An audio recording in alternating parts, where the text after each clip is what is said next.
You're tuned in to the Long Island Ducks Broadcast Network. Today's Long Island Ducks game broadcast will begin shortly. Every game this season will be broadcast live on the Long Island Ducks Broadcast Network with high-definition video and audio via Boxcast. Fans can tune into the game on the Ducks' official Facebook page or YouTube channel, as well as the team's official website, liducks.com. Thank you for tuning in, and stand by for complete coverage of today's game. The box office is now open for 2018 individual ticket sales. Box office hours are Monday through Friday from 10 a.m. to 6 p.m. and Saturdays from 10 a.m. to 2 p.m. You can also purchase your tickets by calling 631-940-TIXX, going online to liducks.com, or visiting our mobile app. Season ticket packages and 10-game mini plans for the 2018 season are also available. To find out more information and secure your seats, please dial extensions 115 or 116 to speak with someone in our ticket office.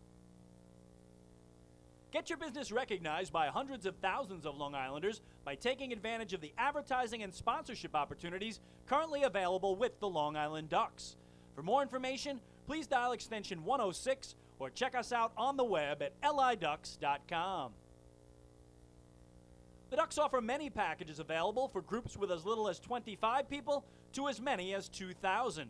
We offer block seating, pregame and in-game picnics, luxury suites, our exclusive Smokin party deck, and so much more.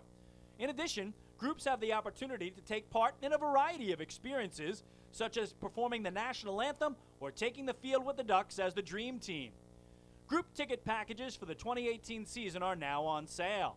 For more information on Ducks group outings, please dial extension 124 during normal business hours to speak with our Director of Group Sales. Looking for official Long Island Ducks merchandise, hard-to-find memorabilia, team apparel, and so much more? Then be sure to check out the Waddle Inn Shop, the official merchandise store of the Ducks. Fans can visit the shop online anytime at liducks.com by clicking the merchandise icon.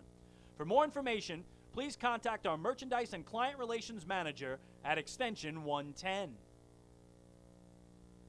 Children 14 and under can become members of the Bethpage Federal Credit Union Long Island Ducks Kids Club today. Kids will receive a unique gift package and take part in a variety of fun activities that come with being a member of the Kids Club. For more information on how to sign your child up, please contact the Community Relations Department at extension 102. Quacker Jack, the 8-time Best Long Island mascot, is now available for appearances at parties and other special events throughout the Long Island community. Please contact the Community Relations Department at extension 102 to find out more information and to book an appearance.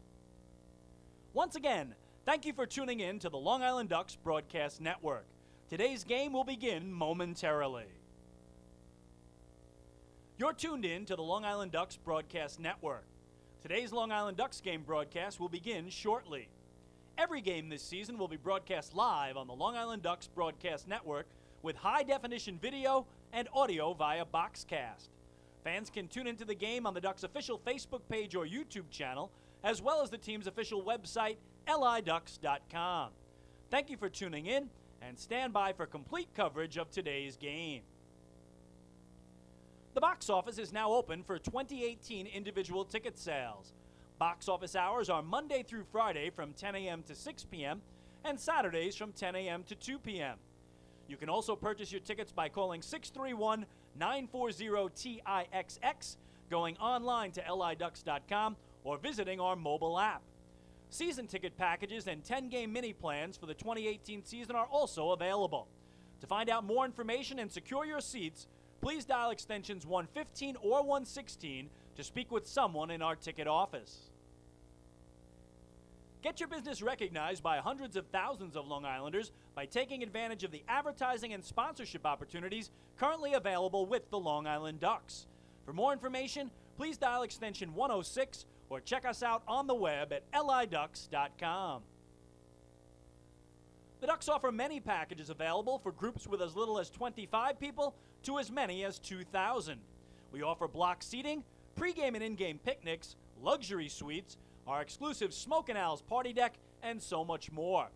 In addition, groups have the opportunity to take part in a variety of experiences, such as performing the national anthem or taking the field with the Ducks as the Dream Team. Group ticket packages for the 2018 season are now on sale. For more information on Ducks group outings, please dial extension 124 during normal business hours to speak with our Director of Group Sales. Looking for official Long Island Ducks merchandise, hard-to-find memorabilia, team apparel, and so much more? Then be sure to check out the Waddle Inn Shop, the official merchandise store of the Ducks. Fans can visit the shop online anytime at liducks.com by clicking the merchandise icon. For more information, please contact our Merchandise and Client Relations Manager at extension 110. Children 14 and under can become members of the Bethpage Federal Credit Union Long Island Ducks Kids Club today. Kids will receive a unique gift package and take part in a variety of fun activities that come with being a member of the Kids Club. For more information on how to sign your child up, please contact the Community Relations Department at extension 102. Quacker Jack, the 8-time Best Long Island mascot, is now available for appearances at parties and other special events throughout the Long Island community. Please contact the Community Relations Department at extension 102 to find out more information and to book an appearance. Once again, thank you for tuning in to the Long Island Ducks Broadcast Network. Today's game will begin momentarily. You're tuned in to the Long Island Ducks Broadcast Network. Today's Long Island Ducks game broadcast will begin shortly. Every game this season will be broadcast live on the Long Island Ducks Broadcast Network with high-definition video and audio via Boxcast. Fans can tune into the game on the Ducks' official Facebook page or YouTube channel, as well as the team's official website, liducks.com. Thank you for tuning in, and stand by for complete coverage of today's game. The box office is now open for 2018 individual ticket sales. Box office hours are Monday through Friday from 10 a.m. to 6 p.m. and Saturdays from 10 a.m. to 2 p.m. You can also purchase your tickets by calling 631-940-TIXX, going online to liducks.com, or visiting our mobile app. Season ticket packages and 10-game mini plans for the 2018 season are also available. To find out more information and secure your seats, please dial extensions 115 or 116 to speak with someone in our ticket office. Get your business recognized by hundreds of thousands of Long Islanders by taking advantage of the advertising and sponsorship opportunities currently available with the Long Island Ducks. For more information, please dial extension 106 or check us out on the web at liducks.com. The Ducks offer many packages available for groups with as little as 25 people to as many as 2,000. We offer block seating, pregame and in-game picnics, luxury suites, our exclusive Smokin party deck, and so much more. In addition, groups have the opportunity to take part in a variety of experiences, such as performing the national anthem or taking the field with the Ducks as the Dream Team. Group ticket packages for the 2018 season are now on sale. For more information on Ducks group outings, please dial extension 124 during normal business hours to speak with our Director of Group Sales. Looking for official Long Island Ducks merchandise, hard-to-find memorabilia, team apparel, and so much more? Then be sure to check out the Waddle Inn Shop, the official merchandise store of the Ducks. Fans can visit the shop online anytime at liducks.com by clicking the merchandise icon. For more information, please contact our Merchandise and Client Relations Manager at extension 110. Children 14 and under can become members of the Bethpage Federal Credit Union Long Island Ducks Kids Club today. Kids will receive a unique gift package and take part in a variety of fun activities that come with being a member of the Kids Club. For more information on how to sign your child up, please contact the Community Relations Department at extension 102. Quacker Jack, the 8-time Best Long Island mascot, is now available for appearances at parties and other special events throughout the Long Island community. This is Long Island Ducks baseball. Justin Davies at the plate, the winning run at third. Crowd going nuts. Swung on, bouncing ball left side, off the mitt, up third baseman Brad Strauss. Here comes Willie Rodriguez. Justin Davies has done it again. The Ducks are one quack away from the championship. Jason Johnson makes the catch. He makes the catch, and the Long Island Ducks have swept the Camden River Sharks. They are the 2004 Atlantic League champions. back is Adam Bailey. He settles under it. He makes the catch. Adam Bailey makes the catch. And for a second straight year, the Atlantic League trophy will reside on Long Island. The Ducks are the Atlantic League champions. Swinging a ground ball, hit toward short, charging in his lines. He fields, throws to first. The comeback is complete. From 2-0 down in the series, the Long Island Ducks have won 3 in a row at home. And for the 5th time in franchise history, they will head to the Atlantic League Championship Series. And now it's time for the Long Island Ducks pregame show. Live from Bethpage Ballpark, this is Long Island Ducks baseball at liducks.com, the Ducks YouTube channel, and on Facebook. Thanks so much for joining us tonight for the Atlantic League Championship Series game number 4 as the Long Island Ducks face the Sugarland Skeeters. David Weiss alongside Michael Pollock. The crowd is filing in. It is a perfect autumn evening for baseball. Temperatures probably in the upper 60s right now with a little bit of a chill, windbreaker weather, and there's still seats waiting for you if you'd like to come on out to the ballpark. So easily located off the Southern State LIE, whatever you'd like, we're waiting for you. Michael, a dramatic victory in game number 3 last night. The Ducks going 0 for 2 in Sugarland, still probably kicking themselves over those missed opportunities in game 1. They were blown out in game 2. And then facing elimination in this best of 5, down 2 games to none, and trailing in the game 2-1, going to the bottom of the 8th. Up steps David Washington. And first it was Ramon Cabrera blooping that double down the right field line to give the Ducks some life against good lefty Dan Runzler. Washington came to the plate, and on a 1-0 pitch, a slider from Runzler. Washington did not miss it, crushing it over the right center field fence for his 4th home run this postseason, the first Duck ever with 4 home runs in a single postseason. Long Island takes their first lead of the night at 3-2. Fernando Abad nails down the save in the 9th inning. The Ducks get their first win of this series, and most importantly, they keep their season alive, and in addition, they end an 8-game losing streak in Atlantic League Championship Series play. So the Ducks trailing 2 games to 1 now, and are looking to extend this series, of course, and possibly force the game number 5 tomorrow night. This is game number 4, so use any cliche you'd like. Backs against the wall, do or die.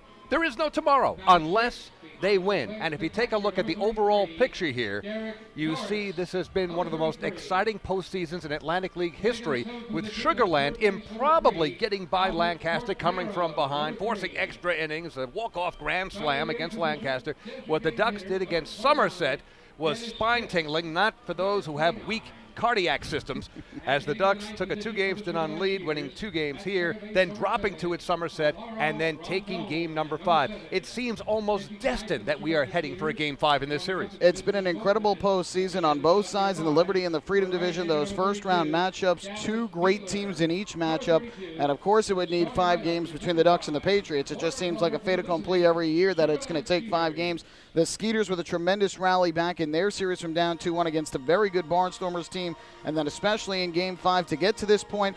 And obviously now it's the Ducks trying to rally back. They're now 2-0 in elimination games this year. Of course, their Game 5 win in Somerset and their Game 3 win here last night. And you talk to the players and coaches in that Ducks locker room, it's the same thing that everybody talks about. 1 game at a time. They're focused on tonight and tonight only. Last night it was last night and last night only. They're not worried about winning 3 straight. Now they're not worried about winning 2 in a row. It's all about winning tonight's game, and they worry about tomorrow if and when there is a tomorrow. The Ducks did a great job finding a way last night. That's been another one of the messages from Kevin Byes. It's find a way. Did the Ducks play great last night? No, they certainly didn't hit the ball very well for the majority of that game, but they found a way late in the game against a very good Skeeters bullpen to rally back and win, and now the Ducks are going to try and take that momentum into tonight's game against Dallas Beeler.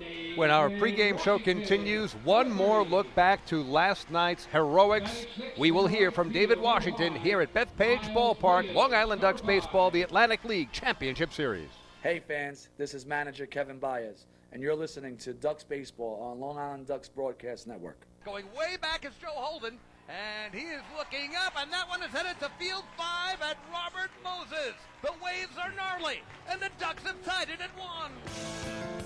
That was was another home run for the Ducks. And Duck fans, what's more fun than a home run that helps the Ducks win a game? How about a homer that helps the community win? Chappie's Funeral Home and the Long Island Ducks have once again teamed up for the Chappie's Home Run Challenge. If the Ducks hit 100 homers this season, Chappie's Funeral Home will donate $5,000 to the Quackerjack Foundation. So every time a Ducks hitter goes deep this season, watch for the Chappie's Challenge home run count on the scoreboard. And if we reach 100, we're all a winner. Chappie's Funeral Home, where caring for others is a family tradition.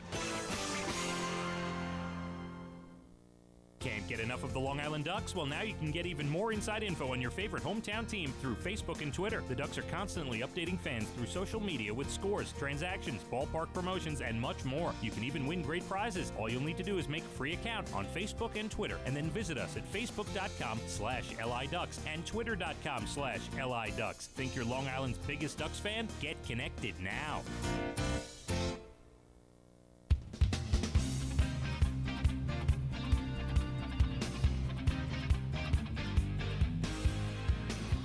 We're back here at Bethpage Ballpark. Michael Pollock alongside David Weiss getting ready for Game 4 of the Atlantic League Championship Series between the Long Island Ducks and the Sugarland Skeeters. Ducks last night were trailing 2-1 with 2 outs and a runner at second in the bottom of the 8th inning, and that's when David Washington stepped up to the plate for the Ducks. Let's go Ducks, the 1-0. Hit in the air, deep to right center field. Jansanti going back near the track, and that ball is gone! A 2-run homer to right center for David Washington! And that gives the Ducks their first lead of the night! It is 3-2 Long Island in the last of the 8th! Oh my! And that was Chris King on the call last night here at Bethpage Ballpark of the dramatic 2-run home run by David Washington that gave the Ducks the lead and kept their season alive. I caught up with David before tonight's ball game earlier in the Ducks clubhouse. David, a dramatic win for you guys in Game 3 to keep your season alive. Obviously, you have the big hit of the night with your 8th inning home run. Take me through that at bat. What was going through your mind stepping up to the plate, and what were you looking for against a very tough lefty in Dan Runzler? Just knowing that it was going to be a tough at bat, I was going to really have to bear down and obviously focus, try to get a good pitch to hit. Luckily I was able to do so and put a good swing on it. You see that ball leave the bat. Did you know it was out right when you hit it? And just talk about the emotions and the thoughts going through your mind as you're rounding the bases there, realizing you just gave this team the lead. I kind of went back and forth. Like when I hit it, I thought like, oh yeah, that felt good. And then after I realized, oh maybe not. So it's kind of between. Then when it went out, just a lot of excitement, and a lot of adrenaline. Just pumped for the team. We could take the lead right there. You guys end up going on to win the game, obviously, to keep your season going here. What was the mindset and the mentality of this team going into the game yesterday? Was it more a focus on just winning that night's ball game, finding a way to get to Saturday, or was it knowing that you had to win 3 straight to find a way to win this series? It's just one game at a time. We can't worry about the future. It's just this game. We win this game, and then we worry about it after. But right now, it's one game. That's all it is. Obviously, the way Lucas Irvin had started that game, was able to wiggle out of some trouble early, but you guys had been swinging the bat, getting some guys on base against him. Being that you were, was that giving you guys confidence that ultimately you'd be able to get the job done in the end? Yeah. This team has doesn't lack in confidence at all. We know what we can do offensively and defensively, and we know that we're in a close game like that. We're plenty capable of coming through with a big hit. When they have a bullpen with arms one after the other like they do, guys who throw hard, who throw a lot of strikes, what is the approach as a hitter and as a team to try and find a way to beat that bullpen? You just grind out at bats. You can't get out too big, too outside yourself, try to do too much. You just, one pitch at a time, try to win each pitch and just, get guys in scoring position and, do the best you can. Obviously, another big aspect to the win last night was the job Lorenzo Barcel did on the mound, kept the game close early when he was struggling a bit, and then found his way to really settle in and pitch a nice game over 7 innings. What about his performance last night impressed you the most? Just that they got to him a little bit early, and it would have been very easy for him to kind of fold, and he didn't. He stuck in there, and he really kept us right there down 1 all the way to the 8th. So that says a lot about him as a pitcher, and it was a great job. How impressive is it to see a guy who's 41 years old on the mound turning in a performance like that in Game 3 of the postseason? Well, it's inspiring, and these are the big moments, playoff baseball. This is what you get excited for, and to see him, at his age, it doesn't really matter, but to go out there and compete like that is awesome. Well, tonight now you have Game 4, and you'll be facing Dallas Beeler, tough right-hander who you guys are familiar with from this year. What is going to be the key to success against him? Just the same thing, just grinding out at bats. He's going to be, he's going to be tough. We're a tough team, so it's going to be a lot of fun. Finally, Dennis O'Grady takes the mound for you guys. Pitched fairly well in Game 5, and obviously an elimination game in Somerset. What do you expect to see from him tonight? I expect him to go out there and compete. He's a guy that goes out there and he just attacks hitters, and I'm excited to have him on the mound for us. Thanks so much for the time, David, and congratulations on the big home run last night. Thank you. That is David Washington of the Long Island Ducks, the hero from Game 3, as he hits a 2-run home run in the 8th inning to give the Ducks a 3-2 win over the Skeeters and keep Long Island's season alive. We'll take a break, and when we come back, we'll preview tonight's game, pitching matchups, starting lineups, and then it's the first pitch of Game 4 Atlantic League Championship Series between the Long Island Ducks and the Sugar Land Skeeters. Hey fans, this is outfielder and hitting coach Lou Ford, and you're listening to Ducks Baseball on the Long Island Ducks Broadcast Network. Oh, I love it. The color of my new Niccola patio is so vibrant. It's unlike anything I've ever seen. You're welcome. I'm just going to go finish that Niccola walkway now. Make your pavers vivid Niccola pavers. The best looking, most vibrant pavers with the most 3-color blends in the industry. Featuring Niccolac's exclusive paver shield and color blending technology. With color throughout and guaranteed not to fade. Live life in color with Niccola. Visit Niccola.com.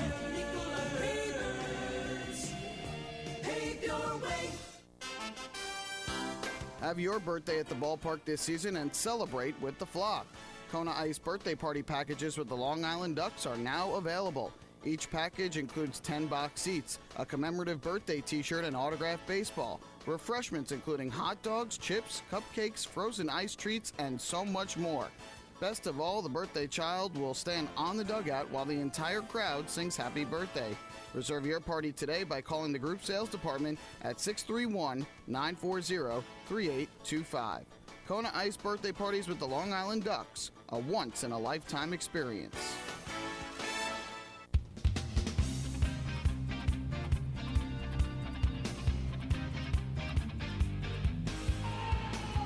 Back at Bethpage Ballpark, David Weiss, Michael Pollock, Game 4, Atlantic League Championship Series. The Long Island Ducks, the Sugar Land Skeeters. These two faced each other in the 2016 Atlantic League Championship Series. Sugar Land with their first Atlantic League Championship, sweeping the Ducks in 3. Game 3 was right here.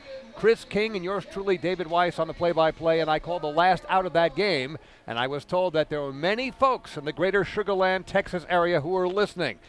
I hope I don't repeat that again, with all due respect to Sugar Land, because as we said, no matter what happens, it seems as though this series is destined to go 5. We'll see what happens. Good pitching matchup tonight. Yeah, very good pitching matchup. You look for the Ducks side of things, it'll be right-hander Dennis O'Grady, who makes his first start since Game 5 of the Liberty Division Championship Series. Also an elimination game for the Ducks. He threw 5 innings of 2-run ball that day. Did allow 6 hits and 2 walks, but ultimately kept the Ducks in the ball game, a game that they would rally back and win in 10 innings, 3-2. On the other side of things, right-hander Dallas Beeler, who at one point was one of the best pitchers in the Atlantic League this season, had his contract purchased by the Royals, came back, has had some ups and downs since. In his first postseason outing of this year, he had some bumps in the road. That was in Game 1 of the Freedom Division Championship Series in Lancaster. Allowed 5 runs over 6 innings, took the loss in a 5-3 defeat. Through 3 innings and allowed 3 runs in Game 5 before getting lifted and took a no decision when Sugar Land rallied back and won that ball game. Large crowd here at Bethpage Ballpark. Standing now, the caps and hats are off. Leanne Brill to deliver our national anthem. Oh, say, can you see by the daughterly light what so proudly we hailed at the twilight's last gleaming, whose broad stripes and bright stars through the perilous skies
Wow. Leanne Brill literally belting out the Star-Spangled Banner. An incredible rendition, getting things started on a very good note. And that pun is intended. Tonight's starting lineups, Michael Pollack has that for you right now. Thank you very much, David Weiss. Well, manager Pete Incaviglia may be feeling a little bit of pressure on his side of things after the loss yesterday. He had gone with the same lineup pretty much in each of the first 3 games of the series, but lots of changes in different parts of the order. Barrett Barnes, who yesterday was hitting 7th in the lineup, up in the leadoff spot today. Tony Thomas was hitting 5th and now moves up to the number 2 spot. He plays right field. Anthony Ginsanti, who had been batting leadoff, moves into the number 3 spot playing center field. Matt Chavez is the cleanup hitter at first baseman after previously hitting 3rd. Batting 5th and playing shortstop, Juan Silverio. He had been hitting in the number 2 spot. Derek Norris stays in his spot. He'll catch and hit 6th. Albert Cordero from the cleanup spot down to the number 7 spot in the order playing 3rd base. Dennis Phipps in his 8th spot and is the designated hitter. And rounding out the order in the 9th spot is the second baseman, Alvaro Rondon. So lots of changes on the Skeeters side in terms of not so much positions, but where guys are hitting in the starting lineup, trying to generate some more offense here in Game 4. On the other side, pretty much the same for Kevin Baez. He'll lead things off with Jordani Valdespin, who plays second base. Daniel Fields will bat second. He'll play center field. Lou Ford Mack is the designated hitter, hits in the number 3 spot, and Ramon Cabrera does the catching tonight, batting cleanup. David Washington, the hero from last night at first base, he will hit 5th. Back into the lineup is Miles Williams, had the night off last night. He'll play right field and bat 6th. The 7-hitter and left fielder, that is Ruby Silva. Cody Puckett playing 3rd base once again for the Ducks. He'll hit 8th. And rounding out the order for Long Island is their shortstop, Dan Lyons. As we mentioned, a nice crowd on hand. They're still filing in. Beautiful night for baseball. And we're getting ready to get underway here. Long Island Ducks and the Sugarland Skeeters. The Ducks trailing 2-1 after dropping 2 games down south. Now back home. And the Ducks have already averted what happened 2 years ago, a 3-game sweep at the hands of the Skeeters. So this thing will go at least 4, and Duck fans are hoping it will go 5. But 1 game at a time, 1 inning at a time. In fact, it's 1 pitch at a time. On the mound for the Ducks, Dennis O'Grady. And the first one on the way, up high, 1-0. Official subject transportation start time of the game is 6:39. 6:39, I'm guessing temperature, oh yeah, low 60s. I'm saying 62. I'm going 68. All right. Next pitch, outside. The official Suffolk Transportation Services temperature of tonight's ball game is 70 degrees. Wow. We were both a little off. 70. It feels cooler than that, really does. Certainly does, but it was a picture-perfect day here on Long Island. Absolutely, and that pitch is in there. 2-1 to Barrett Barnes leading off for the Sugarland Skeeters. Barnes, regular season, 246, 12 homers, 51 RBIs. Got to keep him off base. 24 steals, caught stealing 9 times. Righty-righty matchup here. 2-1 pitch on the way. At the plate, but downstairs. 3 balls and a strike. The amateur umpires behind home plate disagree with the actual umpire, Tom Gandolfo, behind the plate. Freddie DeJesus at first, Tim Rosso at second, Matt Cain, the man in blue, at third. Dennis O'Grady pitching from the stretch. 3-1 pitch, fouled off, out of play. Right side, I believe, making a long run for it is Miles Williams, and it does twist into the stands, and the count now full at 3-2. Well, Barrett Barnes, we had seen him for a lot of this season hitting in that leadoff spot of the order. Barnes has a lot of good speed, works a lot of walks. He led the league in walks this season, so no surprise to see him back in that leadoff spot. Had been struggling in the playoffs before Game 2 down in Sugarland, and manager Pete Incaviglia puts him back in the leadoff spot for tonight's ballgame. He was 2 for 4 last night. Next pitch just inside. So the one thing you did not want to do to the leadoff man, the speedster Barrett Barnes, was to issue a walk, and that's what Dennis O'Grady did. So Barnes is aboard, and Tony Thomas coming to the plate. Thomas last night in the Ducks' 3-2 victory was 1 for 4 with an RBI.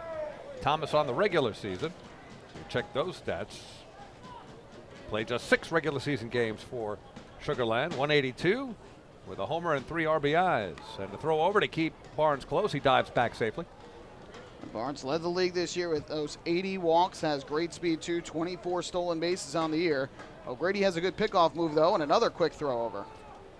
That's it. Of course, left-handers are known for their pickoff moves, a la Andy Pettit and others, but if you go back far enough, predating Michael Pollock. I remember the great Don Drysdale, Los Angeles Dodgers, from the right side with a quick move and picked off one after another.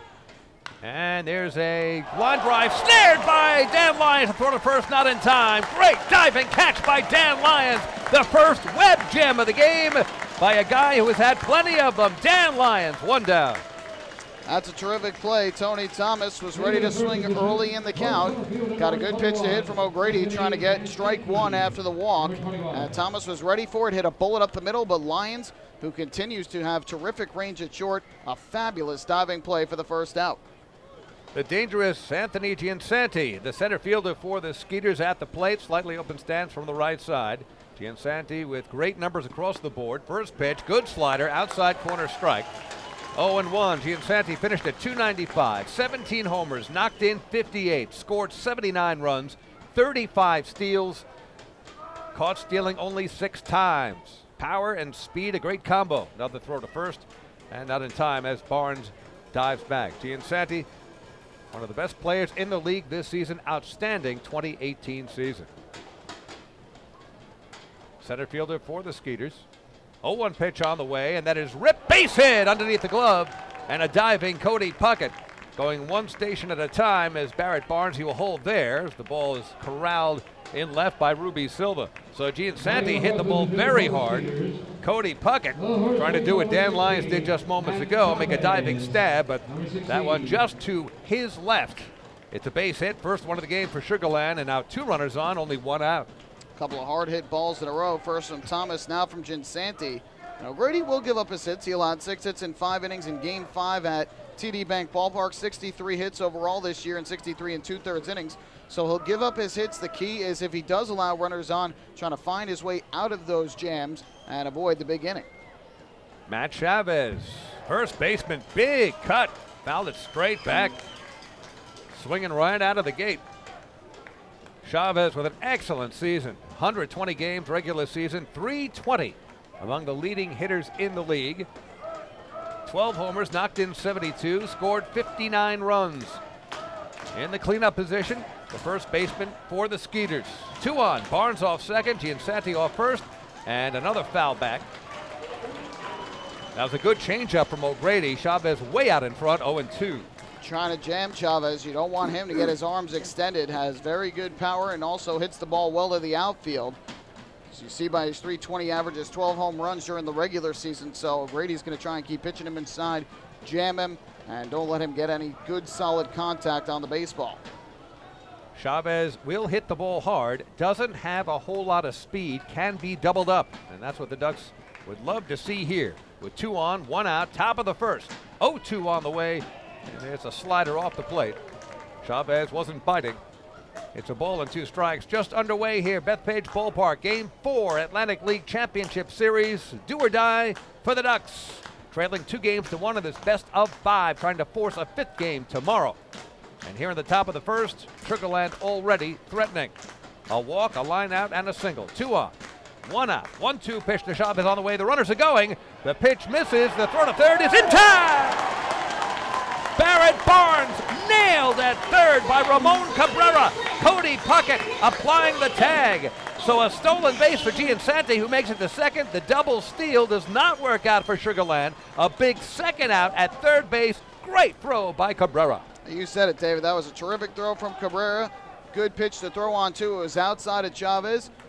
Almost a pitch out for O'Grady. Not necessarily a pitch out, but with the runners going, did throw it to the outer half of the plate. Cabrera was able to make that grab, fire a perfect strike to Puckett, who applied the tag. Important second out. So the count 2-2 with 2 down, and this one is ripped right center field, running over Miles Williams, and he will not get it. It splits the outfielders, Fields and Williams. Coming in to score easily is Giansanti. That is a stand-up double for Matt Chavez, and the Sugar Land Skeeters on top 1-0.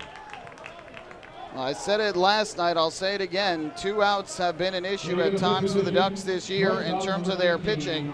Yesterday we saw it from Lorenzo Barcel. 2 outs, bases empty in the first, allowed a walk and then an RBI double in the 3rd inning. Got a big double play for the first 2 outs of the inning before allowing the RBI double to Tony Thomas. These Ducks pitchers just have to be better in these 2-out situations.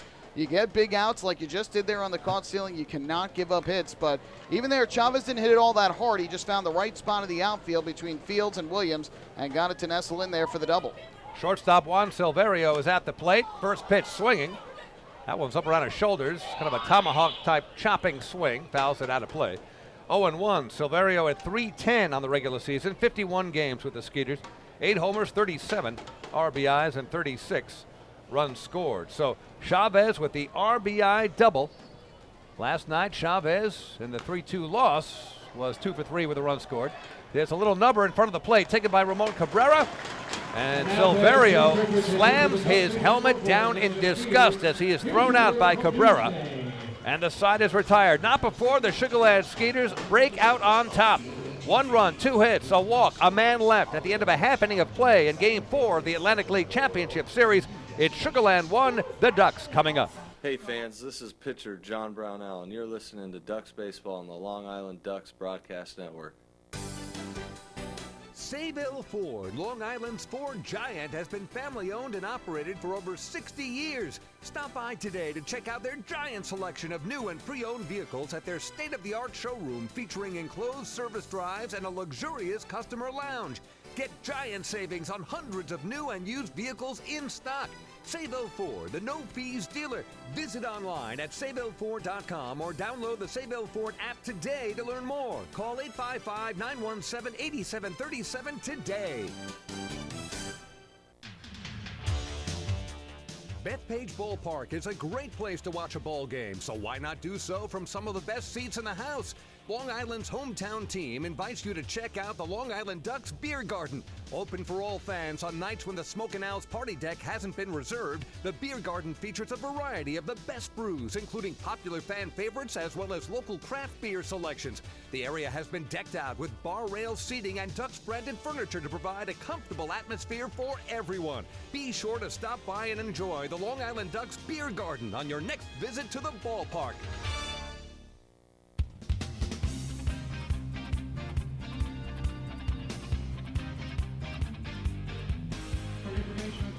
Ducks trail 1-0, same spot they were in last night as we go to the bottom of the first inning. And a reminder that every time a Ducks batter walks, it's brought to you by City MD Urgent Care. There are 29 City MD locations across Long Island offering the comprehensive quality care that you need the moment you need it. City MD Urgent Care. Need a doctor? Just walk in. So it's 1-0 Sugarland, scoring a run in the top of inning number 1. Starter Dennis O'Grady came very close to wiggling his way out of a jam of first and second and only one man out. Great throw from Ramon Cabrera, cutting down the lead man on an attempted double steal. But on the back end, Anthony Giansanti did get into scoring position, and the RBI double to right center by Matt Chavez, and that's where we are. Bottom of the first, obviously a long way to go, but the Ducks already trailing by 1. It'll be the top of the order for the Ducks. Jordani Valdespin, Daniel Fields, Lou Ford against Dallas Beeler, the right-hander for the Sugarland Skeeters. Takes a long look in. Valdespin batting from the left side. And the first pitch to him. Swings and a looping single in front of left fielder Barrett Barnes. And he loses the ball, gets behind him all the way to the wall. It'll be a single and an error as Valdespin gets into scoring position immediately.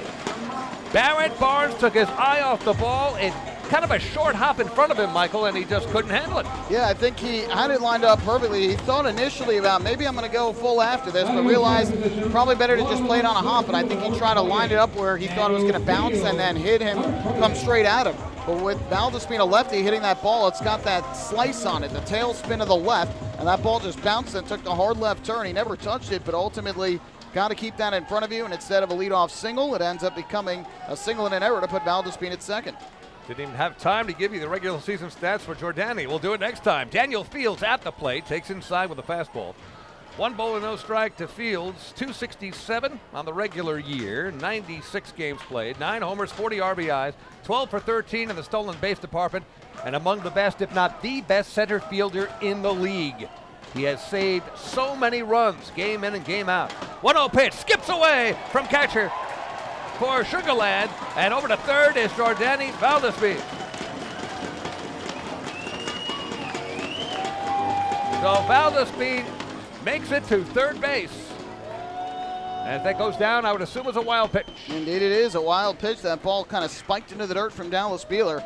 And I was going to say when he took the mound, this is obviously a very important start for Beeler. He's had 2 starts here in the postseason, has not looked great in either one. And so important for him with a chance to pitch the Skeeters to the championship to try and come out with a strong performance, but obviously a bit of a rocky start here. Yeah, Derek Norris could not handle it behind the plate. Next pitch again gets away from Norris, but not too far away this time. As Fields takes, and it is 3-0.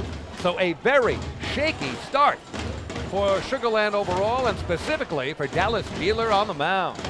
Fans are fired up. They're smelling an early run here in the first inning.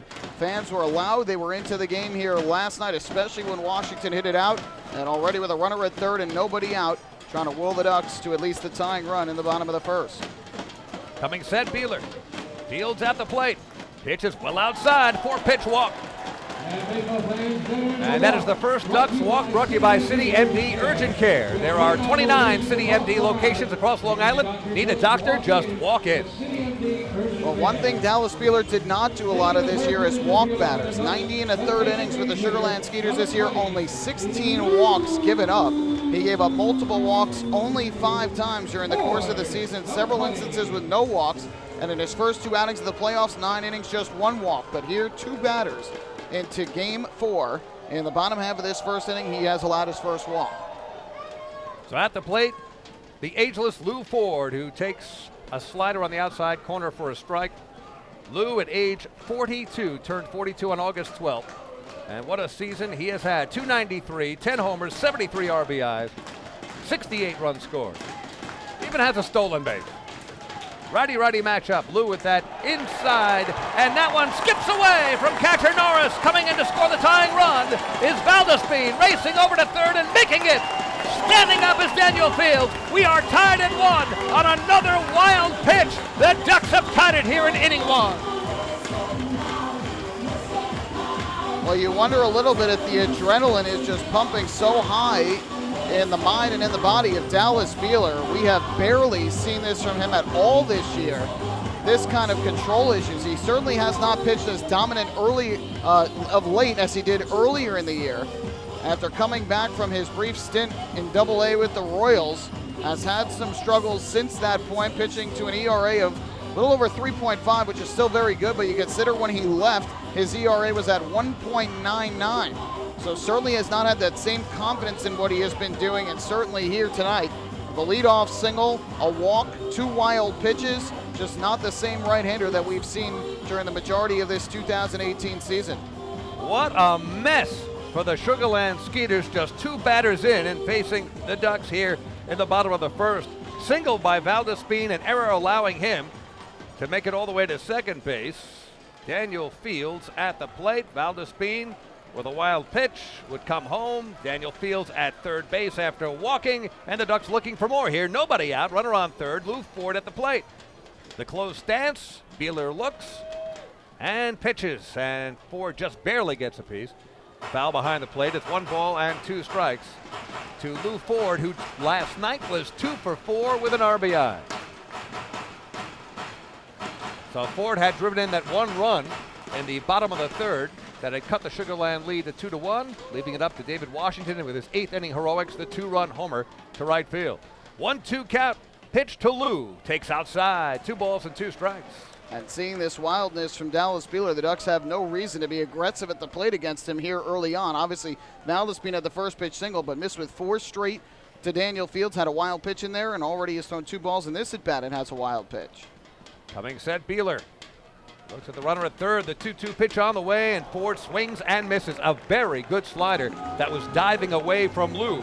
And that is the first out here in the bottom of the first. 1 down. Yeah, that bite on that breaking ball is exactly what we saw during most of the season from Beeler. Nasty pitch there, diving down in the zone. Ford, when he saw that leave the hand, looked like it was going to be a curveball over the outside corner, but that ball just dropped, as you mentioned, on the slider, down and away. And Ford went after it, swung and missed, and there's 1 down. And here's the Ducks starting catcher, Ramon Cabrera, who has become, for much of the season, especially the second half, Mr. Clutch. And that is why he is in the cleanup position. Cabrera, 268 on the regular season, 3 homers, 31 RBIs. First pitch is outside. 1 ball and no strikes. Cabrera was 2 for 4 last night. And it seems every time he's up, it's a big situation. More often than not, seems to come through. Sitting safely in each of his last 9 games played going back to the regular season. Just doing such a good job at the plate here for Long Island of late. Coming set is Beeler. The 1-0 pitch is on the way, and that is poked back to the netting. Here, I was going to say, you don't have to do too much. You have Fields at third. He's got good speed. The key here is just drive the ball to the outfield. If you get a hit, great, but ultimately you're looking for the fly ball, especially with Fields' speed, just to try and get that run in with less than 2 outs from third base. So Cabrera batting from the left side. Big David Washington, last night's hero, waiting on deck. 1-1 with 1 out, 1 in the first. And this one is popped out of play, fisted just to our left upstairs, and the count now 1-2. 1 down, runner on third. The Ducks would love to get this run home and take an immediate lead. Giving up a run on the top of this frame. I know it's early, but you have shutdown innings. You want to retire a team after you take a lead. Sugarland did not do that and are in danger of surrendering the lead to the Ducks right here. It's 1-2. Pitch to Cabrera just outside.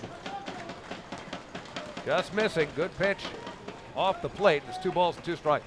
Now the infield drawn in all the way around here with the runner at third and 1 out. They want to make sure that they can cut off the run at home plate if Cabrera hits the ball on the ground. Everybody is up, trying to choke off that go-ahead run.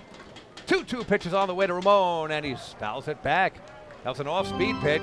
Cabrera was out in front and did a good job to just get a piece to stay alive. That's what we've seen a lot from Cabrera here in the postseason. Lots of battling at the plate. Even if he doesn't get a pitch that he really wants to drive, fighting it off. If he's got 2 strikes, he's got to protect the plate. So if it looks close from Beeler, got to swing. And one thing that he's done well is protect that plate. Cabrera can and often does hit the ball hard, which bodes well with the infield in. 2-2 pitches on the way, takes it outside. That was a fastball that missed. Count now full, 3-2 with 1 down. Daniel Fields, the runner at third base. Ducks already have a run in. It is 1-1 here in an eventful first inning. Game 4 Atlantic League Championship Series. Pitch to Cabrera. Fouled out of play, left field. And the count remains full. I mean, if there's this kind of drama and tension in the first inning, are we going to make it to the 9th? We might not. Obviously, the pressure is on the Ducks, knowing that if they don't win, there's no tomorrow. The Skeeters, even if they don't win, they'll still play tomorrow. But ultimately, you know, Sugarland, after taking a 2-0 lead, does not want to go to a Game 5. Coming set is Beeler. Let's do it all over again. The count full against Cabrera, and the pitch is inside corner strike. Tom Gandolfo, home plate umpire, punching out Ramon Cabrera looking. So with a runner on third, the go-ahead run, and nobody out, Dallas Beeler rights the ship and strikes out Ford and Cabrera back-to-back. David Washington getting a nice hand here as he steps up to the plate. The fans, many of them standing and applauding after his heroics from last night's ball game with his 2-run home run over the right field wall on the 8th that gave the Ducks the win. David Washington at 226 in the regular season, 24 homers, 71 RBI, 63 runs scored. It's a ground ball hit hard down the right field line, but foul. So Washington swinging at the first pitch and hitting it hard. 0-1 the count with 2 down now. Daniel Fields still at third base. Ducks hoping for a little 2-out magic here to take the lead here in the bottom of the first, but Dallas Beeler is 1 out away from getting out of it with just 1 run surrendered. Washington wiggling that bat to the left side. The 0-1 well outside. It skips away from the catcher Norris. He tries to throw it to home plate. It gets away. The Ducks have taken a 2-1 lead. Another wild pitch. And the Ducks, on the miscue by Sugarland, have scored their 2nd run. Field scores. Ducks lead 2-1. What an aggressive play there from Daniel Fields. And now the question is Dallas Beeler hurt? He is out behind the mound off to the third base side with Juan Silverio, the shortstop of the Skeeters. Max Mahaffey, the trainer, has come out to check on him. Obviously, another wild pitch there from Beeler down in the dirt. It didn't even kick all that far away from Derek Norris, who did everything he could to try and block it. But ultimately, Fields, who has great speed, got a great break on the ball from third base. And all Norris could do was try and flip it as he fielded it towards the home plate area. And the ball really didn't have much on it. It ended up getting to home plate as Fields slid in, but it was rolling on the ground. No chance really for Beeler to make the play. And you wonder if he got banged up there with Fields sliding in at the plate as he went to try and get the baseball. Yeah, it was basically a convergence of everything. The ball, Fields, and Dallas Beeler. And as you mentioned, Derek Norris, the only thing he could do was kind of shovel it and basically threw a ground ball to the home plate area. Everything arriving at the same time, and a very dangerous play for the starting pitcher, Dallas Beeler, with Fields streaking in and sliding home. So it is 2-1 Ducks. They have had only one hit in this first inning, the leadoff single from Valdespin, but a slew of wild pitches. And the Ducks have taken advantage and lead it by a run. I was just about to say, too, it seemed like whatever Pete Incaviglia said really settled him down. Even when he wasn't throwing the ball for a strike, he wasn't missing by a lot, staying near the zone. And it looked like whatever he had said after the walk to Daniel Fields kind of settled him down a little bit. He got those back-to-back strikeouts against good hitters in Ford and Cabrera. But here with Washington at the plate, spikes his third wild pitch of this inning. And it looks like he's going to be okay to stay in this game, which I think is a bit of a sigh of relief for manager Pete Incaviglia. He doesn't want to have to go and throw potentially 8 2/3 innings with his, or 8 1/3 innings, with his bullpen here tonight. Especially in the event that it goes to a Game 5 tomorrow. You don't want to end up having to use your entire bullpen today. That's a very, very good point, because the strategy is much different from Incaviglia as compared to Kevin Baez, where it's all hands on deck. You got to try to force a Game 5, but there is room for error on the side of Sugarland, although they would love to wrap it up here. For sure. Washington still at the plate. The count is 1-1. 2 out now. Nobody on. The Ducks have 2 runs in and lead it 2-1 here in the bottom of the first. Next pitch. Big home run, hack and a miss. And it's 1 ball and 2 strikes. Beeler taking something off, and Washington was out in front. David Washington last night was 1 for 4 with that big 2-run homer, the go-ahead home run in the bottom of the 8th. 1-2 pitch. Outside corner just missing. And the count now even at 2-2. Washington's got a good eye. Has drawn 8 walks thus far in the postseason. Led the Ducks in walks during the regular season. 2-2 pitch on the way to David. Hits it sky high. A moonshot left field. It's in the ballpark. Barrett Barnes is walking over and jogging over and makes the catch. Took a while for that one to come down, but David Washington flies out to right. Well, this first inning overall was anything but quick, but did not lack for drama and excitement for the Long Island Ducks. 2 runs, just 1 hit, a walk, 3 wild pitches, nobody left. And I'm out of breath at the end of 1 here at Bethpage Ballpark. Game 4 Atlantic League Championship Series. The Ducks lead Sugarland 2-1. Hey fans, this is shortstop Dan Lyons, and you're listening to Ducks Baseball on the Long Island Ducks Broadcast Network. We asked people across Long Island, what does energy efficiency mean to you? Energy efficiency? It means finding ways to save a few dollars on my electric bill each month. PSEG Long Island is introducing smart technologies that let you control just how much energy you use. To me, it really is important to keep Long Island green so future generations can enjoy our island's beauty. And we're partnering on renewable sources that will keep Long Island sustainable for generations. Discover all of our energy efficiency programs at psegLINY.com/efficiency. Take your group out to the ball game this season and enjoy all the fun of Ducks baseball at discounted prices with the picnic area, luxury suites, the Smokin' party deck, and so much more. Bringing your group to the game will be an unforgettable experience. The Ducks even offer opportunities to sing the national anthem, serve as the Ridgewood Savings Bank color guard, be the Niccola Dream Team, put on a pregame performance, or Shag fly balls during Ducks batting practice. To book your outing today, call 631-940-3825 and ask for the group sales department. Long Island Ducks Baseball. Good times every time.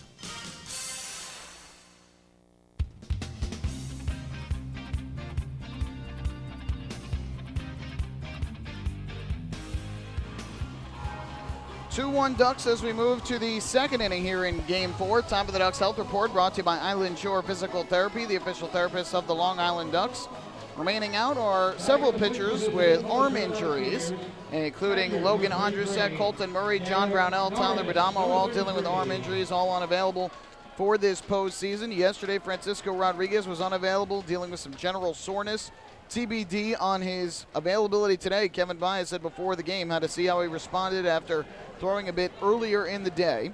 But obviously, if not, Fernando Abad will be available to close once again. And leading off for Sugar Land here, the number 6 man in the order, the catcher Derek Norris, who had a tough time trying to block 3 wild pitches that were thrown in the bottom of the first. Ducks lead 2-1, top of the second inning. On the mound is Dennis O'Grady. Next pitch inside. Count now even at 1-1. In the regular season, Derek Norris, starting catcher for the Sugar Land Skeeters, played 117 of their games, .256 average, 12 homers, knocked in 57. He is anything but an easy out. Next pitch, good slider, diving away from Norris, 1-2. He's going to need to use that a lot more here in this game. Dennis O'Grady was throwing a lot of fastballs in that first inning. Skeeters squared a few of them up. He's going to have to use that slider a lot more. Good throw there towards home plate that Derek Norris waved at. O'Grady, 1-2 pitch on the way. Oh, that looked like it had the plate from here. And again, the umpires behind home plate in the stands groaning audibly because they thought it caught a piece of the plate, but home plate umpire Tom Gandolfo does not agree. It's 2 balls and 2 strikes to Norris. As O'Grady comes set, and the pitch to Norris downstairs, and count now full at 3-2 in the top of the first inning. Dennis O'Grady did walk the leadoff man, the speedy Barrett Barnes. He actually made it to second, but was caught stealing, trying to steal third on an attempted double steal. So the payoff pitch now on the way, swing and a miss. Good slider from Dennis O'Grady. Derek Norris is struck out first. K up on the board for Dennis O'Grady. Again, a good pitch. This one didn't have his more break away, but more down in the zone. Either way, he still has that deception where it looks like it's coming into the strike zone. Bottom drops out of it, swing and a miss from Norris, and a first out for Dennis O'Grady. Here's Albert Cordero, the third baseman, batting 7th in the order from the left side. Regular season average of .285, 12 homers, knocked in 63, 3 for 6 in the stolen base department. A wide open stance from the left side. O'Grady's first pitch on the way. First pitch swinging is Cordero. Hits it out of play to the left. No balls and a strike, something we haven't done to this point. Let's do it now, setting the Ducks defensively for you. In the outfield from left to right, Ruby Silva in left. Center fielder, Daniel Fields, center fielder extraordinaire. Miles Williams in right. Cody Puckett at third, Dan Lyons at short, Jordani Valdespin at second, Big David Washington at first, Ramon Cabrera behind the plate, Dennis O'Grady on the mound, who comes set. And the 0-1 on the way to Cordero is fastball up high, and it's 1 ball and 1 strike. Cordero has played kind of everywhere. We've seen him at third, we've seen him at second, we've seen him behind the plate during the course of this year, but throughout this series, he's been at third base for manager Peyton Caviglia. Cordero spent 8 of his professional seasons with the Mets, reaching the Double-A level. That's as high as he went. Swings and misses. It's 1-2 to Cordero. Good switch hitter, has good pop from both sides of the plate. Typically a little bit more power from that left side. And obviously, facing righties more often, he'll get more at-bats from this side of the plate. 1-2 pitches on the way. Fisted foul just over the netting. Landing just to our left. Pinballing around a bit. Somebody ended up with a souvenir. It is a crisp night. First pitch temperature was 70. It is cooler in the broadcast booth, I'll tell you that right now. We're wearing short sleeves, Michael and I, but at some point we'll probably head for the jackets. In the stands, though, there are a lot of jackets. There is very little breeze to speak of as we look at the flags over the outfield wall. 1-2 pitch, fastball high and tight, and the count now even at 2-2. Even so, without that breeze, on a night like this, the ball will carry. We saw last night a couple of baseballs certainly carried, especially that Washington home run, but really is not too much of the wind to speak of. It makes it a bit more comfortable for those here. 2-2 pitch on the way. Swing and a miss. Back-to-back strikeouts. Both swinging. Dennis O'Grady getting Norris and now Cordero. 2 down, nobody on. This is what we like to say. We talk about it ad nauseum. The shutdown inning. The Ducks have taken the lead. They gave up a run in the top of the first. They scored 2 in the bottom of the first. And O'Grady wants to finish off the Skeeters quickly. He threw a lot of pitches in that first inning. A quick second inning will be just what the doctor ordered, if you know what I mean. First pitch is downstairs to Dennis Phipps, the designated hitter.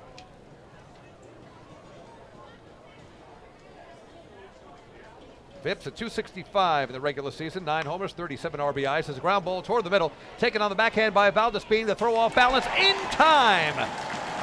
Good play, boy Giordani. He knew that Phipps doesn't run extremely well. He had time, threw against his body, and as we mentioned, a very quick 1-2-3 inning for the Long Island Ducks. It's an inning and a half in the books, and the Ducks lead the Skeeters 2-1. The Ducks retiring the Skeeters 1-2-3, making this a PSE&G Long Island energy efficient inning with energy efficiency programs from PSEG Long Island. Saving on your electric bill is also as easy as 1-2-3. Visit PSEGLINY.com/save money. Just one more way, PSEG Long Island is making things work for you. Hey fans, this is infielder Cody Puckett, and you're listening to Ducks Baseball on the Long Island Ducks Broadcast Network. We asked people across Long Island, what does energy efficiency mean to you? Energy efficiency? It means finding ways to save a few dollars on my electric bill each month. PSEG Long Island is introducing smart technologies that let you control just how much energy you use. To me, it really is important to keep Long Island green so future generations can enjoy our island's beauty. And we're partnering on renewable sources that will keep Long Island sustainable for generations. Discover all of our energy efficiency programs at psegLINY.com/efficiency.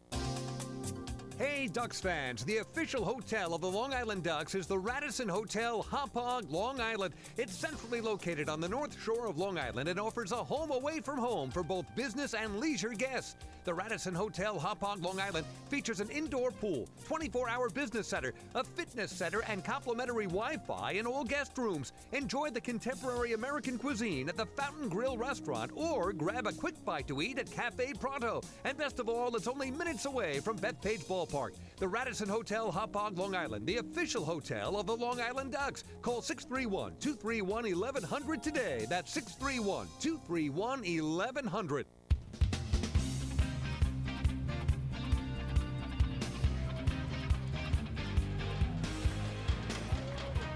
Back at Bethpage Ballpark, David Weiss, Michael Pollock, Game 4, Atlantic League Championship Series, the Ducks and the Sugarland Skeeters. And it's Miles Williams at the plate for the Ducks. Here in the bottom of the second inning, Ducks leading 2-1. And the count 1-0 to Miles. .259 average for the regular season. 4 homers, 14 RBIs, 13 runs scored. Swing and a miss on a good hard slider diving away from him. It's 1-1 to Williams. He'll be followed up by Ruby Silva and then Cody Puckett, numbers 6, 7, and 8 in the Ducks batting order. Dallas Beeler had a rough first inning against the Ducks. Next pitch, a swing, miss. It's 1-2 to Miles Williams. Williams had the night off last night, his first game that he did not play in this postseason. Kevin Baez hoping a night off will get him recharged and refreshed to face this right-hander, Dallas Beeler. Beeler looks in for the sign, has it, the 1-2 on the way, a swing and a miss. Taking a little off of that one, Williams out in front. That's the 3rd strikeout for Dallas Beeler, 1 down. And it's the 12th strikeout in 30 at-bats this postseason for Miles Williams, one area that he has certainly struggled with in these playoffs, has been chasing a lot of those breaking balls down in the zone, so I'm sure that's been the scouting report for the Skeeters facing him, that if he does throw those breaking balls down in the zone, you'll tend to get Williams to chase, and he does there for the first out of the inning. Ruby Silva at the plate, the Ducks left fielder. Beeler's first pitch on the way, a big swing and a miss on the first pitch delivered by Beeler. Silva, .217 regular season, played just 11 games for the Ducks, joined them in progress in the second half. 2 homers, 5 RBIs. He is 5 for 27 in the postseason. Last night he was 1 for 3, and the Ducks come from behind 3-2 win over the Skeeters to force this Game 4. The Ducks trail 2-1. Every game could be their last one from this point. And the 0-1 pitch is downstairs, 1 ball and 1 strike. To be more specific, this could be the last one if the Ducks don't win. If they do, then definitely the next one will be the last one for the Ducks and for the Skeeters, as the Ducks would force a 5th and deciding game. Beeler's 1-1 is on the way, and it just misses outside. It's 2-1 to Ruby. And again, as I said earlier, the Ducks are going to have to show good plate discipline in this game if they want to be successful. Beeler's been kind of all around the strike zone, cannot be chasing many pitches out of the zone against them. Next pitch, a big hack from Ruby Silva. Missed on it. It's 2 balls and 2 strikes. You are hearing the thunder sticks below us. Give it out to 500 fans. There's more than that here, obviously, but the 500 thunder sticks are making plenty of noises. In fact, a lot of fans brought their thunder sticks back from last night and previous night. 2-2 pitch on the way to Silva. A call strike 3 outside corner. So that is now strikeout number 4 for Dallas Beeler, who seems to have steadied himself. 2 out, nobody on. Beeler had 73 strikeouts during the regular season and 90 1/3 innings of work. In this postseason, though, only 3 in 9 innings coming in. So already has surpassed his total from his first 9 innings of the postseason in the first inning and 2/3 here tonight.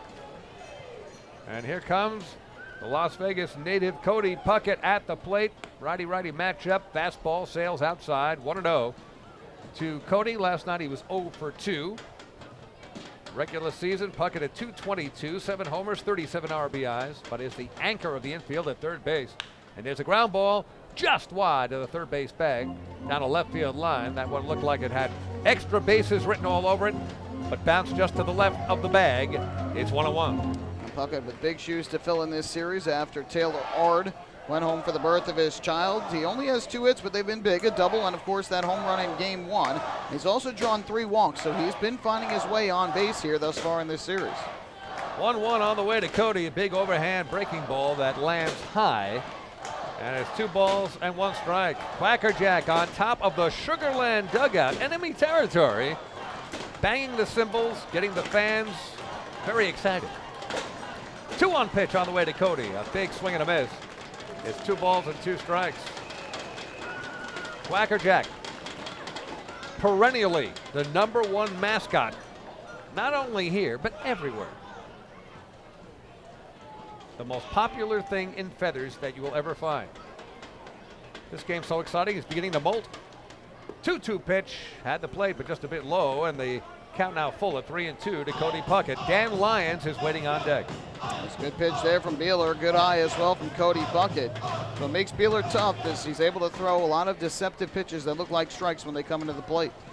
Dallas Beeler, the payoff pitch on the way, and there's a ground ball, backhanded off the glove of Alvaro Rondon, and Cody Puckett is aboard. We'll see how it's scored, but regardless, Cody is at first with 2 down. He hit it hard. Rondon unable to get a handle on it as he tried to backhand a hard smash. It goes down as a hit for Cody.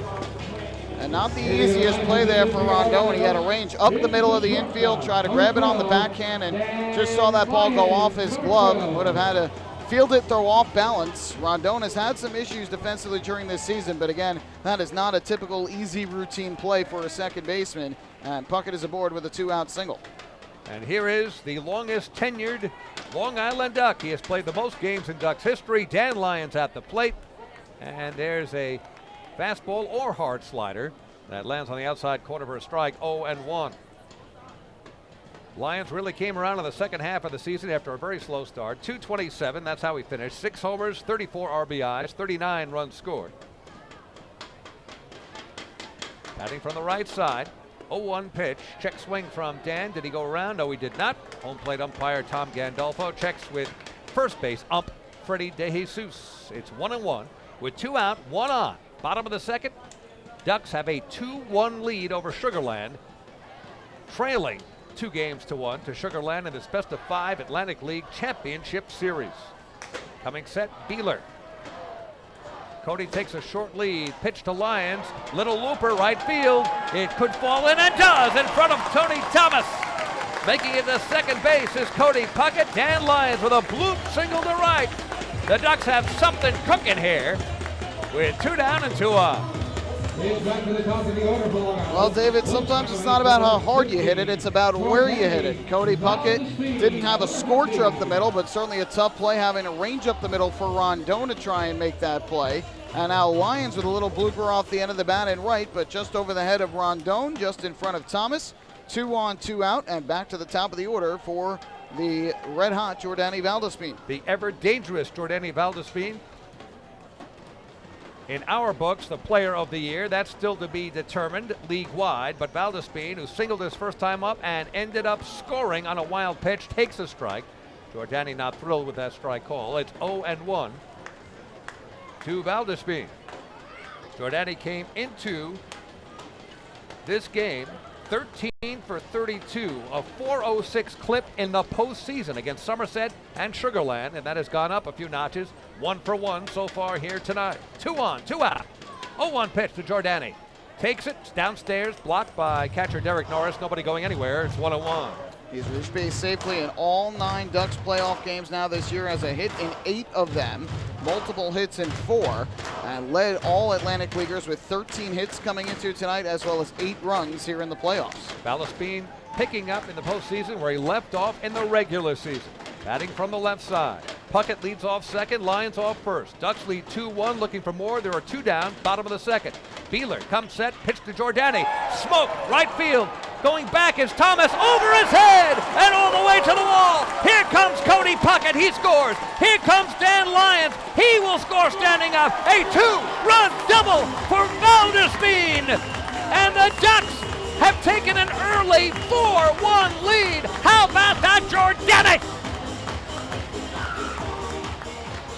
Well, Valdespin smoked that ball to right. I was so stunned to see right fielder Tony Thomas just kind of got frozen like a deer in the headlights there. He even came in a couple steps thinking that it was going to be a line drive right at him, but those balls hit right at you aren't the easiest, and then he realized that ball had extra launch on it.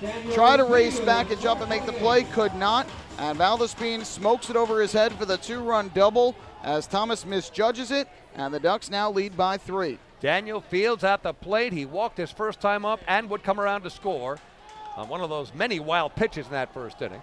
Fields fouls the first one off into the stands left side. A 2-run double for Valdespin, as Michael Pollock expertly called it. A line drive that Tony Thomas misjudged, but when it's hit right at you, sometimes you just can't get a good beat on it.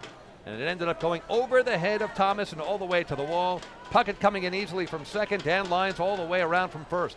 And the pitch to Fields is in there for a strike. And very quickly 0-2 to the Ducks center fielder. Kind of made me misjudge it at first, because when I saw him hit the ball, I thought too it was hit right at Thomas like he did, but the ball just kind of took off on him. Next pitch to Denny, and there's a swing and a miss. Good pitch from Beeler, who wound up striking out the side, now with 5 strikeouts. However, damage done with 2 outs, nobody on. Cody Puckett a single, Dan Lyons a single, and Valdespin a 2-run double. 2 runs, 3 hits, 1 man left. We have finished 2 innings here in Game 4 of the Atlantic League Championship Series. So much action and so much more to come. The Ducks lead Sugar Land after 2, 4-1. Hey fans, this is pitcher Matt Larkins, and you're listening to Ducks Baseball on the Long Island Ducks Broadcast Network. Going way back is Joe Holden, and he is looking up, and that one is headed to field 5 at Robert Moses. The waves are gnarly, and the Ducks have tied it at 1. That was another home run for the Ducks. And Duck fans, what's more fun than a home run that helps the Ducks win a game? How about a homer that helps the community win? Chappie's Funeral Home and the Long Island Ducks have once again teamed up for the Chappie's Home Run Challenge. If the Ducks hit 100 homers this season, Chappie's Funeral Home will donate $5,000 to the Quacker Jack Foundation. So every time a Ducks hitter goes deep this season, watch for the Chappie's Challenge home run count on the scoreboard. And if we reach 100, we're all a winner. Chappie's Funeral Home, where caring for others is a family tradition. Can't get enough of the Long Island Ducks? Well, now you can get even more inside info on your favorite hometown team through Facebook and Twitter. The Ducks are constantly updating fans through social media with scores, transactions, ballpark promotions, and much more. You can even win great prizes. All you'll need to do is make a free account on Facebook and Twitter, and then visit us at facebook.com/LIDucks and twitter.com/LIDucks. Think you're Long Island's biggest Ducks fan? Get connected now.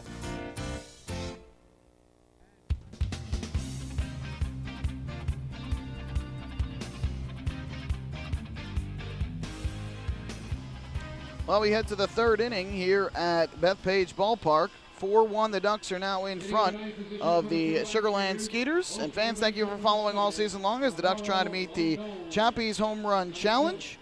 Ducks needed to hit 100 during the regular season and ended up hitting 120. So because they met the challenge, Chappie's Funeral Homes will donate $5,000 to the Quacker Jack Foundation. Chappie's Funeral Homes, where caring for others is our family tradition. Well done to the Ducks. Well done for Chappie's. And, of course, the Quacker Jack Foundation helping so many every single day of the year. First pitch from starter Dennis O'Grady to the number 9 man in the order for Sugarland, Alvaro Rondon, the second baseman. Is a strike. It's 0-1. Batting for the left side against the righty O'Grady. Next pitch hits the outside corner. Dennis quickly out in front of Rondon. 0-2. Rondon on the regular season at .281. Did not hit a homer. Knocked in 39. He was 0 for 3 last night in the Ducks' 3-2 come from behind win in Game 3 of this series. Next pitch well inside. 1 ball and 2 strikes. Rondon overall in the postseason 5 for 26. That's below 200, so hasn't done a whole lot at the plate. We go back to the top of the order after Rondon. That's Barrett Barnes waiting on deck. Next pitch from O'Grady misses. So count works even at 2-2. The Ducks with a deuce in each of the first 2 frames. 2 in the first, 2 in the second, after a run was scored in the top of the first by Sugarland. So a 1-0 deficit has turned into a 4-1 lead for the Ducks. Still early. Next pitch, ground ball toward the hole, taken by David Washington. The throw to O'Grady in time.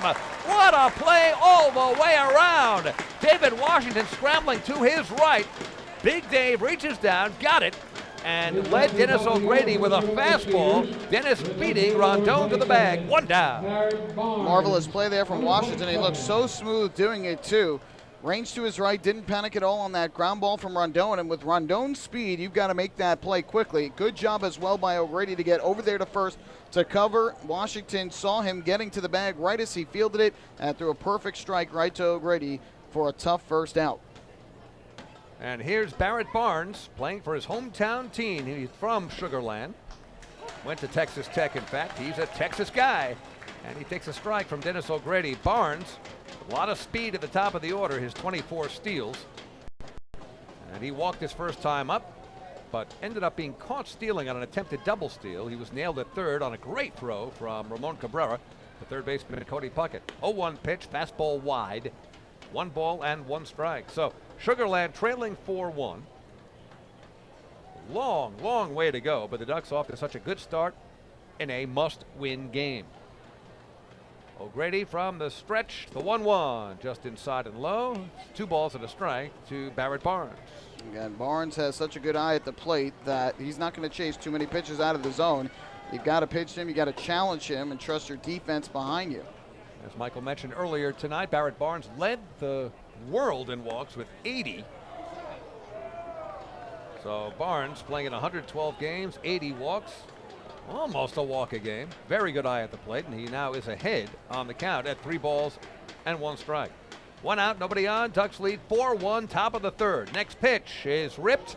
Little looper off the glove of Valdespin. That one kind of unfolding in slow motion.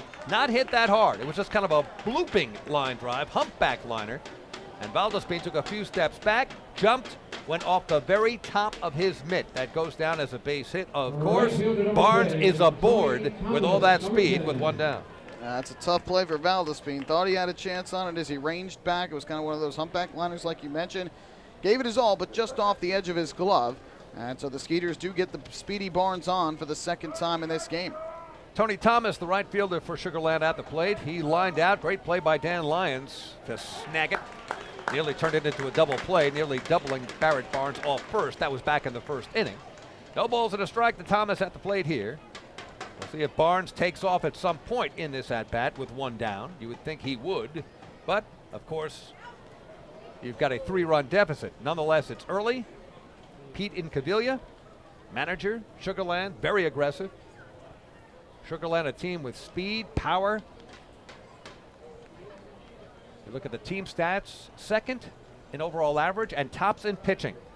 I think you could say, as the ball gets away momentarily from David Washington on an attempted pickoff, Sugarland was really just a runaway train during the regular season. In the composite standings, an overall record of 81-45 that won both halves and were clearly the favorites entering the postseason. They had such a great year that you can't take anything away from them and what they've done this year, and there's a reason why they were 81-45. They did a little bit of everything very well during the course of the season. 0-1 pitch is on the way, swing and a miss. Good fastball. Low and away, and Thomas couldn't reach it. It's 0-2. And you look at the power, you look at the hitting for average, you look at the speed, you look at the pitching and what they've done, you look at the running from their base runners. It's just been a good combination of a little bit of everything that has molded together into what's been a great season for them. And the pitch to Thomas, the 0-2, down and away, and it's 1-2. So Barrett Barnes still at first base, anchored there for the time being, with Thomas at the plate. And the dangerous Anthony Giansanti waiting on deck. Thomas with an open stance from the right side. O'Grady comes set. And the 1-2. Hard slider just missing outside. And the count now even at 2-2. One thing I do like from O'Grady, he's been getting ahead in most of the counts here in the course of this game. The one thing that has been a bit of a struggle is the Skeeters have been showing a lot of patience with him, so they're not chasing too many pitches out of the zone, trying to work the count on O'Grady. And the pitch to Thomas. Ground ball hit hard but foul. Left side, and the count remains at 2 balls and 2 strikes. So the fans starting to settle in here after an action-packed first 2 innings in which Sugar Land scored a run on the top of inning 1, and the Ducks scored 2 in the bottom of the first and bottom of the second. Lots of cheering, fans spending a lot of time on their feet. And now settling in. 2-2 on the way to Thomas, fouled out of play, right side upstairs. And count remains 2-2.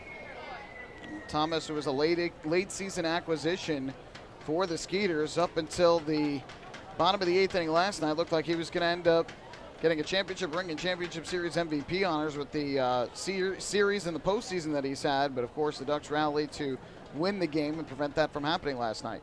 2-2 pitch, and that one's a hard one, low and away. So the count now full at 3-2 with 1 down.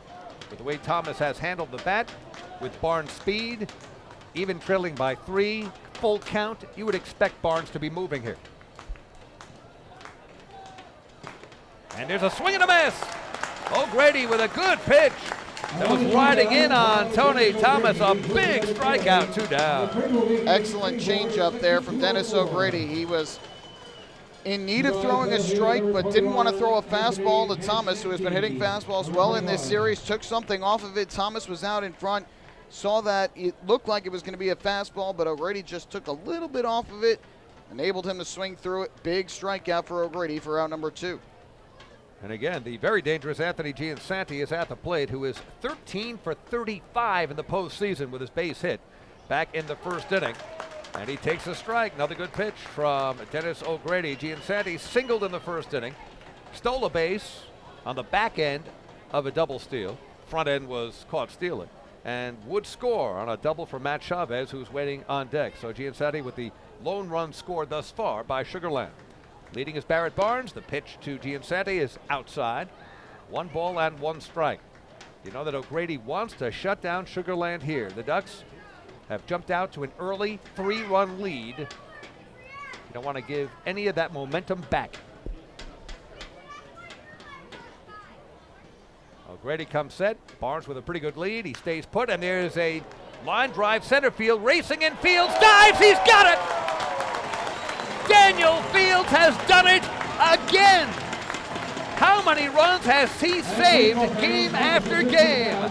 A line drive to center, diving catch by Daniel, and keeps the Skeeters in check here in the top of the 3rd. No runs, a hit, and with that Fields web gem, 1 man left. At the end of 2.5, we go to the bottom of the 3rd, and the score remains the Ducks 4, Sugar Land 1. Hey, fam, this is Jordani Vargas being second baseman, and you're listening to Duck Baseball on the Long Island Ducks Broadcast Network. Oh, I love it. The color of my new Niccola patio is so vibrant. It's unlike anything I've ever seen. You're welcome. I'm just going to go finish that Niccola walkway now. Make your pavers vivid Niccola pavers. The best looking, most vibrant pavers with the most 3-color blends in the industry. Featuring Niccolac's exclusive paver shield and color blending technology. With color throughout and guaranteed not to fade. Live life in color with Niccola. Visit Niccola.com.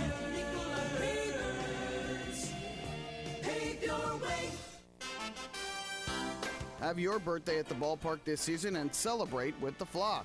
Kona Ice birthday party packages with the Long Island Ducks are now available. Each package includes 10 box seats, a commemorative birthday t-shirt and autographed baseball, refreshments including hot dogs, chips, cupcakes, frozen ice treats, and so much more. Best of all, the birthday child will stand on the dugout while the entire crowd sings happy birthday. Reserve your party today by calling the group sales department at 631-940-3825. Kona Ice birthday parties with the Long Island Ducks, a once-in-a-lifetime experience.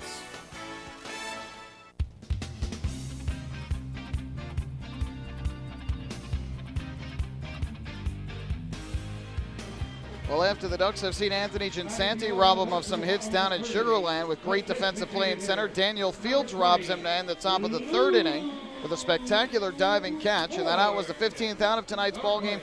Did you know that a 15-minute phone call to Geico could save you 15% or more on your car insurance? Get a free quote today. Call 1-800-947-AUTO. That's 1-800-947-AUTO or visit geico.com. And the Ducks captain, hitting coach at the plate. Lou Ford, designated hitter tonight, struck out his first time up. Bottom of the third, Ducks lead 4-1, looking to lengthen the lead here with Captain Lou at the plate. 0-1. Misses, down and away. 1 ball and 1 strike. Lou Ford, we mentioned earlier, was 2 for 4 last night with an RBI. Drove in that run in the third inning. The Ducks trailed 2-1 after 7.5. And in the bottom of the 8th, the 2-run homer by David Washington. There's a ground ball toward the hole, taken by the shortstop, Silverio, and throws out Lou Ford by a step and a half, 1 down. Good play by Silverio there, ranging up the middle to retire Ford, who's now 0 for 2 on the night, 11 for 37 here in the postseason.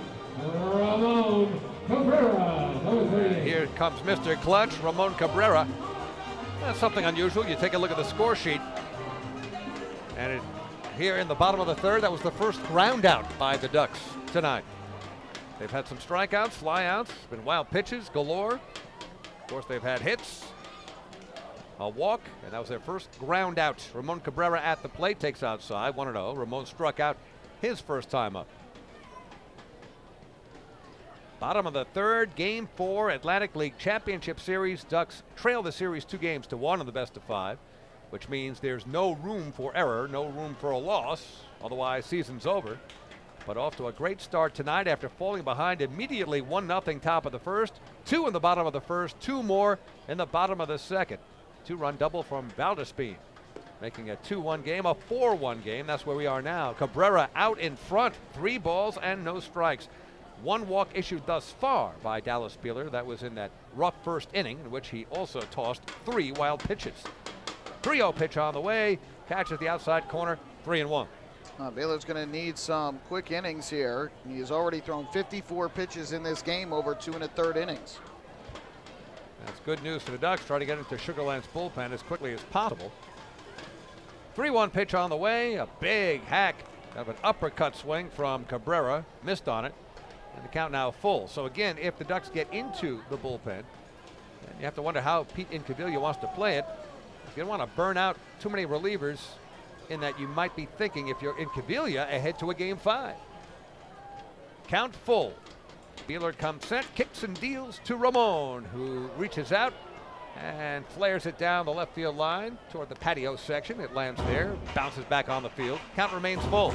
Well, obviously one thing you want to do is you want to get damage against Dallas Beeler. When you get your hits and get your runners on, you want to make them count.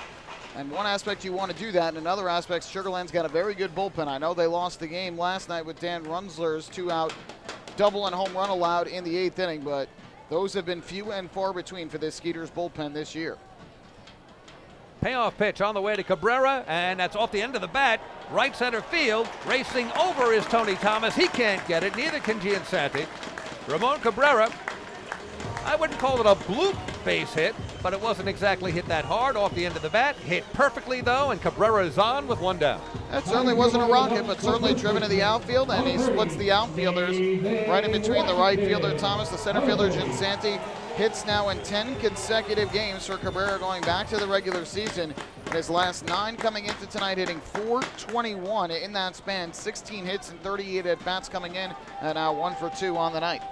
And here's David Washington, who flied out to left his first time up, and there's a base hit right field. Hit it hard, just outside of the reach of Alvaro Rondon, the second baseman. Washington is aboard, back-to-back singles. This one hit hard. Cabrera moves to second, stands there, and the Ducks have 2 on with 1 out, looking for more here in the bottom of the third. Aggressive there from David Washington. He was ready to hack on the first pitch from Dallas Beeler after Beeler got into the long count with Cabrera.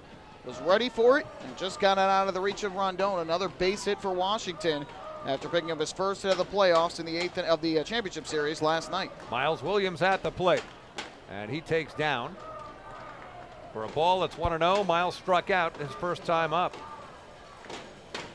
5 strikeouts in the game for Dallas Beeler. He had trouble finding the plate in the first inning with 3 wild pitches. He was roughed up in the second inning, and now some 1-out damage against him. 2 runners on, 1 out in the third. And there's a ground ball foul. Left side over to the Sugarland dugout. And it's 1 ball and 1 strike with 1 out, 2 on. Ramon Cabrera leading off second base. Not a lot of speed there. David Washington, who runs extremely well for a very large man, is at first base. Williams at the plate. Righty-righty matchup. And the 1-1 on the way is Smoke, left field, right field, and a base hit. Ramon Cabrera will be held as the ball comes in. Gets away momentarily from the cutoff man, but backed up. And they are loaded up for the Ducks. A base hit to right from Miles Williams. Nice piece of hitting. Pitch was on the outside portion of the plate, went with it, went the opposite way. The Ducks have 3 straight singles, and they are filled with ducks on the pond. One thing I was about to say prior to that pitch for Miles Williams that I think he has been guilty of, and I'm no expert on hitting here, David, by any stretch, but one thing I think that I've seen from him that has enabled him to struggle a little bit has been a lot longer of his swing. Sometimes he's had those big, almost home run-like hacks, and he's not necessarily trying to hit the ball for home runs, but just trying to get the arms extended, get a big swing. There stayed much more compact, just stayed back on the ball, punched it to right field, and after the 3 consecutive singles here in the third, that's going to be all for Dallas Beeler.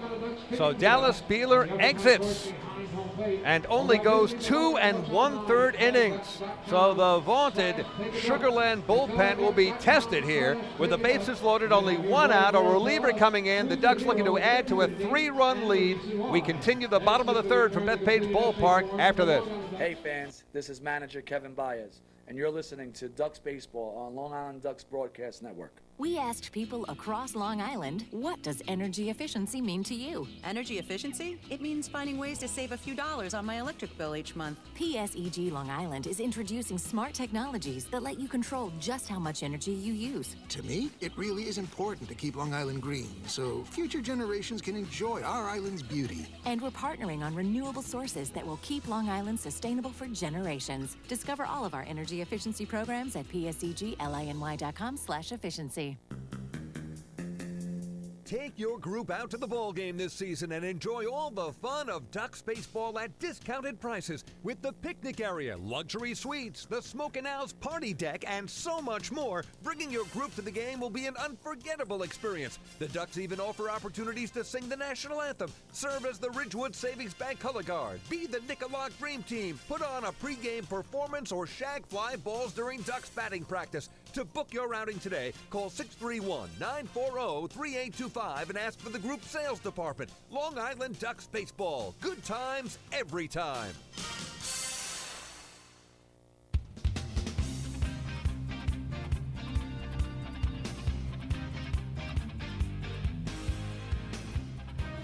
Dallas Beeler gone after 2 1/3 innings here tonight. He has allowed 4 runs to this point and 7 hits, throwing a grand total of 61 pitches, 37 of which were strikes. He had some trouble with control at points in this game, only walking 1 though. and had struck out 5, but ultimately the Ducks really have been swinging the bat well against him here tonight. And for the third consecutive outing in this postseason, Dallas Beeler has struggled. We saw in Game 5 in Sugar Land against the Barnstormers when Beeler was struggling. Manager Pete Incaviglia was quick to take him out of the game. He had allowed 3 runs on 5 hits in 3 innings before getting lifted. Skeeters went on to win that game in extra innings 10-6. And with the way that the Skeeters bullpen has pitched this year, clearly Incaviglia wants to turn it over to the bullpen before he sees Beeler fall into any more trouble here tonight. So instead he's going to turn it over to the right-hander from Japan, Yasutomo Kubo, who will get his first action here in the 2018 playoffs. Kubo had joined the Skeeters during the course of this 2018 regular season, kind of late in the year, has the ability to go deep into games. So Sugar Land hoping that he can certainly eat up some innings tonight. This year, 13 appearances, 10 of those starts. He was 5-2 with a 5.14 ERA. At times, can get behind on the count. 22 walks in 56 innings pitched. So we'll see what happens here. Ruby Silva at the plate, struck out his first time up. They are loaded with Ducks. Cabrera off third, Washington off second, Williams off first. From the left side, Silva against the righty, Kubo. Pitch on the way, and swinging at the first pitch and missing is Ruby Silva. Cody Puckett is waiting on deck. The Ducks lead 4-1. They have scored 2 runs in the first 2 innings. 2 in the first, 2 in the second. Here in the bottom of the third, looking for more to lengthen a 3-run lead. Infield is playing back, looking for the double play. Kubo comes set. And the pitch to Silva is on the way. And another swing and a miss. Kubo with a very high leg kick, almost a hesitation type of delivery. Not all that easy to pick up the release point, and Silva has missed twice. Kubo, last time facing the Ducks, allowed 4 runs on 7 hits in 2 innings of relief. That was in the regular season finale on September the 16th down in Sugar Land. In deliberate fashion, Kubo coming set, checks all the runners. And the 0-2 on the way to Silva, swing and a miss. Good morning, good afternoon, and good night. You can say it in Japanese if you'd like, but it adds up to the same thing. Silva strikes out for the second time in this game. 6th strikeout overall for Ducks. And the first for Kubo, obviously, and a big second out. So it's left up to Cody Puckett now with the bases loaded, but now 2 out. Silva had success off of Kubo in that game, a home run and a single in the 2 at-bats that he faced Kubo. But there was just very aggressive swinging, even on breaking balls down in the zone. Not a good at-bat there from Silva, and now it'll be up to Cody Puckett, who had an infield single his first time up and would come around to score on that 2-run double from Jordani Valdespin. They made a 2-1 game, a 4-1 game. So Puckett at the plate, righty-righty matchup. Yasutomo Kubo on the mound. And the pitch to Puckett on the way. He takes it, and he hits the outside corner with an off-speed pitch, 0-1. Kubo loves to throw those kind of frisbee sliders, keep hitters off balance. He's not a guy that's going to attack you very often with that hard fastball similar to Beeler. And so Kubo trying to throw off the balance of the Ducks here over these first 3 innings. Ducks don't want to let this opportunity slide by. 0-1 pitch on the way to Cody, and to little looper. It's going to fall in front of center fielder Anthony Giansanti. Scoring is Cabrera. David Washington slides in. He makes it. It is a 2-run single for Cody Puckett. And the Ducks have increased the lead. They've got a 0.5 now and lead the Skeeters 6-1 in the third. Loved what I saw there from Cody Puckett. He didn't try to do too much. Didn't try that big swing. Just try to put the ball in play. Stay with that breaking ball from Kubo. And punches it in front of Giansanti in center field. 2 more big runs for the Ducks, who have now scored 2 in each of the first 3 innings tonight. And Miles Williams, of course, running on the quack of the bat with 2 down, makes it all the way to third. Runners on the corners now. And Dan Lyons at the plate. Hit a bloop single to right his first time up and would come around to score on that 2-run double from Jordani Valdespin. Big hit from Cody Puckett, and the Ducks now lead by 5. Pitch to Dan is up and in, 1-0. So the Ducks with 3 deuces, a very good poker hand. And if you're playing hand and foot, which I do, these deuces are wild. Don't ask me to explain that. It's a card game. 6 runs, 8 hits for the Ducks. As Kubo looks in, wants the signs rotated again from catcher Derek Norris. Hitting off first is Puckett. Miles Williams off third. 1-0 the count to Lions. And the pitch on the way. And again, what Michael called that frisbee slider hits the outside corner again, and it's 1-1. A little bit more velocity on that one than we've typically seen, but again, a good pitch, staying away from the plate against Lions. And how about Cody Puckett now? 2 hits on the night, 2 RBIs and a run in 2 at-bats. Coming through big time here with 2 out in the 3rd inning. And the pitch to Lions, ground ball foul. That one was in on his fist. Good curve. That looked like it would catch a corner of the plate. The Lions fouls it. It's 1 ball and 2 strikes with 2 down. Runners on the corners. Off first and third. 4 hits, all singles for the Ducks in this inning. And 2 runs in. Ducks have scored twice in each of the first 3 innings. What a start here in Game 4. A do-or-die game for the Ducks. 1-2 pitch on the way to Lions, and he stays alive. As he fouls it behind the plate, it's still 1-2. So obviously those 2 runs scoring on the base hit, the responsibility of Dallas Beeler, and you have to love what you've seen from the Ducks here. That 2-run double by Valdespin in the 2nd with 2 outs. The 2-run single here by Puckett in the 3rd with 2 outs. Even after they've given up runs with 2 outs, they have found a way to come back and inflict that same damage on their opponent. They have taken advantage of the opportunity, something they didn't do in Game 1 of this series. 1-2 pitch on the way. There's a ground ball, left side, just foul. And that was Miles Williams at third base, skipping rope, jumping over the foul that was coming right at him. And that was close, just missing the third base bag. So count remains 1-2 to Dan Lyons as the runners return to their respective bases. Cody Puckett to first, Miles Williams to third. So the Ducks scoring in a bunch of different ways here tonight, with wild pitches in the first, a 2-run double by Valdespin in the 2nd, 2-run single by Puckett here in the 3rd. And the 1-2 pitch is now on the way to Dan Lyons, well inside. And the count now even at 2 balls and 2 strikes. Good patience here at the plate. Ducks are making Kubo work a little bit here since he's coming to this game. And I like their approach at the plate, especially Puckett in the previous at-bat, and now Lyons here. Yasutomo Kubo checking the runners and comes set. 2-2 to Lions as a ground ball left side again. Miles Williams has to jump out of the way, and again it's just foul down the left field line. So the count remains 2 balls and 2 strikes. It has seemingly been forever since the top of the first. This first 3 innings have taken a long time. But I'll tell you, we're enjoying every minute of it. It has been action-packed, and the Ducks are sitting pretty so far with a 5-run lead. The fans imploring Danny to do something here. It's 2-2. The pitch on the way. A swing, a miss. The ball gets away from catcher Derek Norris, and he will flip over to the first baseman, Matt Chavez. And that will do it. But in the inning for the Long Island Ducks, plenty of damage done. 2 runs, 4 hits. The big hit was a 2-out, 2-run single from Cody Puckett, and 2 men left. 2 the magic number. The Ducks have scored twice in each of the first 3 innings. At the end of 3, Game 4, Atlantic League Championship Series, the Ducks trailing the series 2-1, but lead Game 4 6-1. Hey fans, this is pitcher Jake Fisher, and you're listening to Ducks Baseball on the Long Island Ducks Broadcast Network. Go Ducks.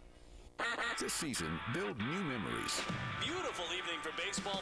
This season, witness the action. He reaches up, it's gone! This season, celebrate an all-star summer. The Ducks have won it 7-1.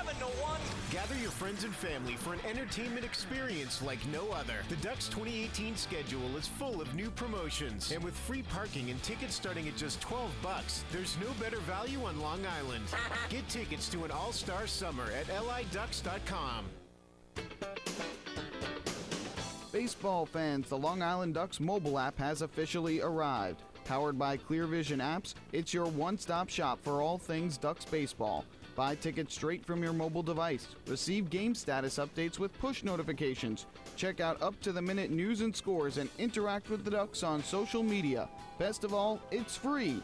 Download the Ducks mobile app today by visiting the App Store on your Apple-powered device or Google Play on your Android-powered device. The Long Island Ducks mobile app, with you wherever you flock to.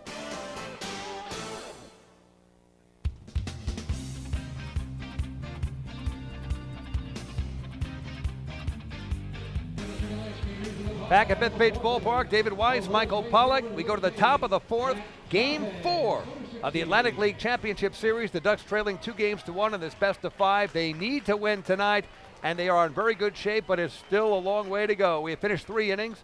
As we go to the top of the fourth, Ducks with a 5-run lead, 6-1 to carry along for the next 4 innings. Here's Michael Pollock. Thank you very much, David Weiss. Terrific job by this Ducks offense. 6 runs, 8 hits over the first 3 innings of this ball game.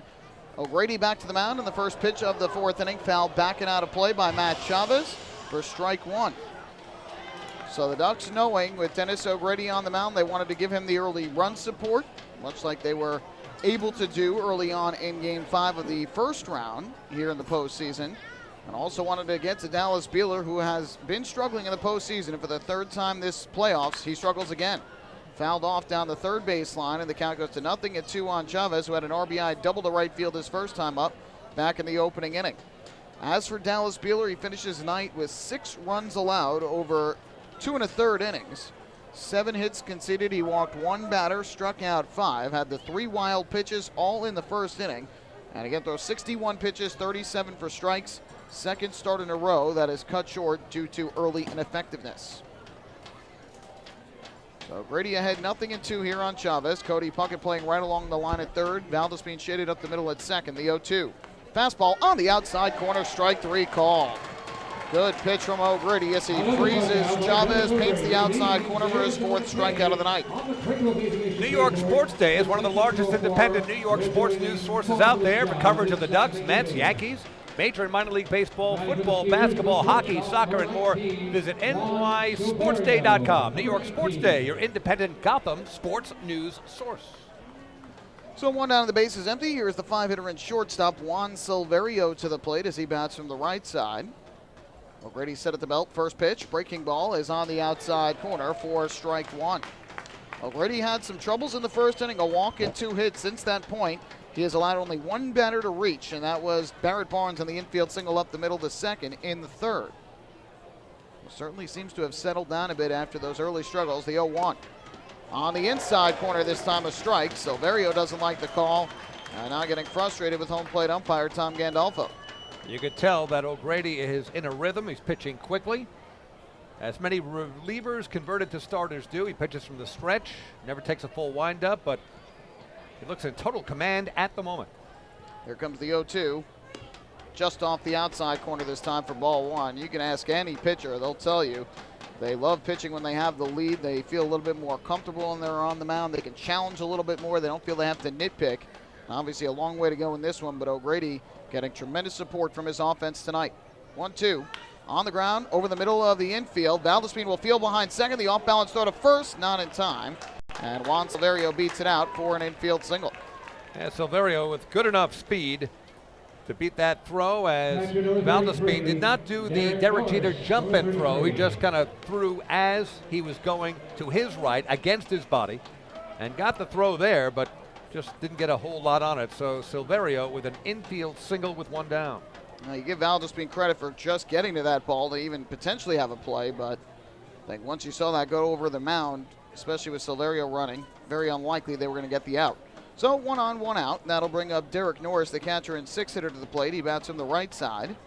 O'Grady set at the belt. His first pitch lined into right field. Miles Williams back a couple steps, and he'll make the catch. So Norris was right on that first pitch from O'Grady, but he pops out the other way. He is now 0 for 2. Now with 2 away, that'll leave it up to Cordero. Yeah, Norris hit it pretty well, but Miles Williams hardly had to move. So a big second out. And we talk about these so-called shutdown innings. You don't want to give Sugarland any life at all here. Not even a hint that they can mount some kind of comeback. And of course, from Sugarland's point of view, you can't hit a 5-run homer. So they need to chip away. They got plenty of time. 1 run here, 2 runs there.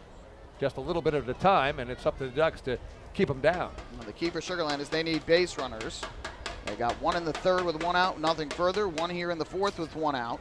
Now with 2 away, here's Cordero, and he takes the breaking ball down and in for ball one. You talk about small sample sizes here again in the postseason. The Ducks have played 5 road games, 3 home games plus tonight. But the Ducks coming into tonight hitting .343 here at home, pitching to a 1.33 ERA. And obviously tonight have allowed 1 run through 3 innings and have scored 6 runs on 8 hits as this is fouled back for strike 1. Meanwhile, on the road, hit .247 in the 5 games combined between TD Bank Ballpark and Constellation Field and pitched to a 4.63 ERA. They talk about the home field advantage in the postseason and here in the Atlantic League where it goes 2-3 instead of 2-2-1 or 2-3-2. It's a little bit different, but here the Ducks certainly have played much better in their home ballpark than they have on the road. 1-1. It's lifted foul down the left field line for strike 2, and the good news for the Ducks is no matter what, they won't have any more road games this year. True enough, which makes the Game 5 win in Bridgewater, New Jersey against Somerset all the more impressive. The Ducks had won 2 here. They're rolling. They lose 2 to Somerset. Obviously, they weren't down. Kevin Baez kept their spirits up, and what a fantastic victory in Game 5 against Somerset. Another one to remember. Here comes the 1-2 to Cordero. Line drive center field. Daniel Fields a couple steps in and to his right. He'll make the catch. And a nice job by Dennis O'Grady as he works around the 1-out infield single from Juan Silverio. Back-to-back pop-outs from Norris and Cordero. No runs in the inning, 1 hit. Skeeters leave a man on base after 3.5 innings of play. Ducks 6 and the Skeeters 1. Hey fans, this is infielder David Washington and you're listening to Ducks Baseball on the Long Island Ducks Broadcast Network. Sayville Ford, Long Island's Ford giant, has been family-owned and operated for over 60 years. Stop by today to check out their giant selection of new and pre-owned vehicles at their state-of-the-art showroom featuring enclosed service drives and a luxurious customer lounge. Get giant savings on hundreds of new and used vehicles in stock. Sayville Ford, the no-fees dealer. Visit online at SayvilleFord.com or download the Sayville Ford app today to learn more. Call 855-917-8737 today. Bethpage Ballpark is a great place to watch a ball game, so why not do so from some of the best seats in the house? Long Island's hometown team invites you to check out the Long Island Ducks Beer Garden. Open for all fans on nights when the Smokin' Owl's party deck hasn't been reserved, the Beer Garden features a variety of the best brews, including popular fan favorites as well as local craft beer selections. The area has been decked out with bar rail seating and Ducks-branded furniture to provide a comfortable atmosphere for everyone. Be sure to stop by and enjoy the Long Island Ducks Beer Garden on your next visit to the ballpark.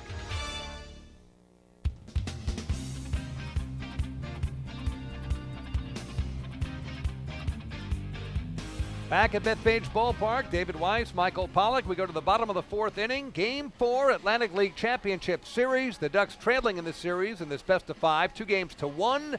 They won last night, come from behind fashion, and have jumped out to a 6-1 lead going to the bottom of the 4th here. No matter what happens, this game that we're doing tonight or tomorrow will be the last home game for the Long Island Ducks. If the Ducks lose tonight, no tomorrow. It's looking good so far. Tomorrow's game, keep in mind, it's a Sunday 5:05 start. Tickets available. Of course, you can walk right up and come right in if you'd like. So the Ducks will have, fingers crossed, one more home game after this one. If they should go on to win this, tomorrow will be the finale one way or another. 5:05 start here in Central Islip. So, Jordani Valdespin to the plate as he'll lead off the 4th against Yasutomo Kubo. He stays in. And first pitch is hit high in the air to right, deep into the corner. Back goes Thomas, into the corner, crosses in a foul ground. He'll have no play as it hit off the fencing down by the bullpen. Valdespin hit it well, but the ball just kept hooking a little bit. You see the flags in right field are picking up, blowing towards that right field foul pole, so potentially blew that baseball foul. Good point, and that looked like a David Washington type of shot, didn't it? Way up in the air. An uppercut swing by Valdespin. As you said, he got plenty on it, and it landed just a few feet to the right of the 325 sign down the right field line, but out of play. So the count 0-1 on the foul ball off the bat of Jordani Valdespin. Here comes Kubo's 0-1. Kicks and fires. Valdespin a swing and a miss. Was expecting fastball, and it looked like the righty took a little something off of it, and the count 0-2. Valdespin with 2 hits thus far tonight, a single to left field the other way in the first inning, went to second on an error, scored on a pair of wild pitches by Dallas Beeler, and then doubled to right field back in the second inning. That line shot that sailed over the head of Tony Thomas and brought home 2 runs. Another multi-hit game, his 5th of the postseason for Jordani Valdespin. Kubo kicks, and the 0-2. Popped up, foul. Third base side of the plate. This will drift up and out of play. So he pops up another one out of play and keeps the count at 0-2. 2 for 2 tonight. Overall postseason, Jordani Valdespin, the Ducks player of the year, possibly the player of the year in the Atlantic League, is now 15 for 34 in the postseason. He's closing in on batting 500 here in the playoffs. Led the league in hits and runs during the regular season, doing the same here in the playoffs. 0-2. Chopper on the ground towards second. Backing up is Rondon. He'll field and lob it over to first in time for the out.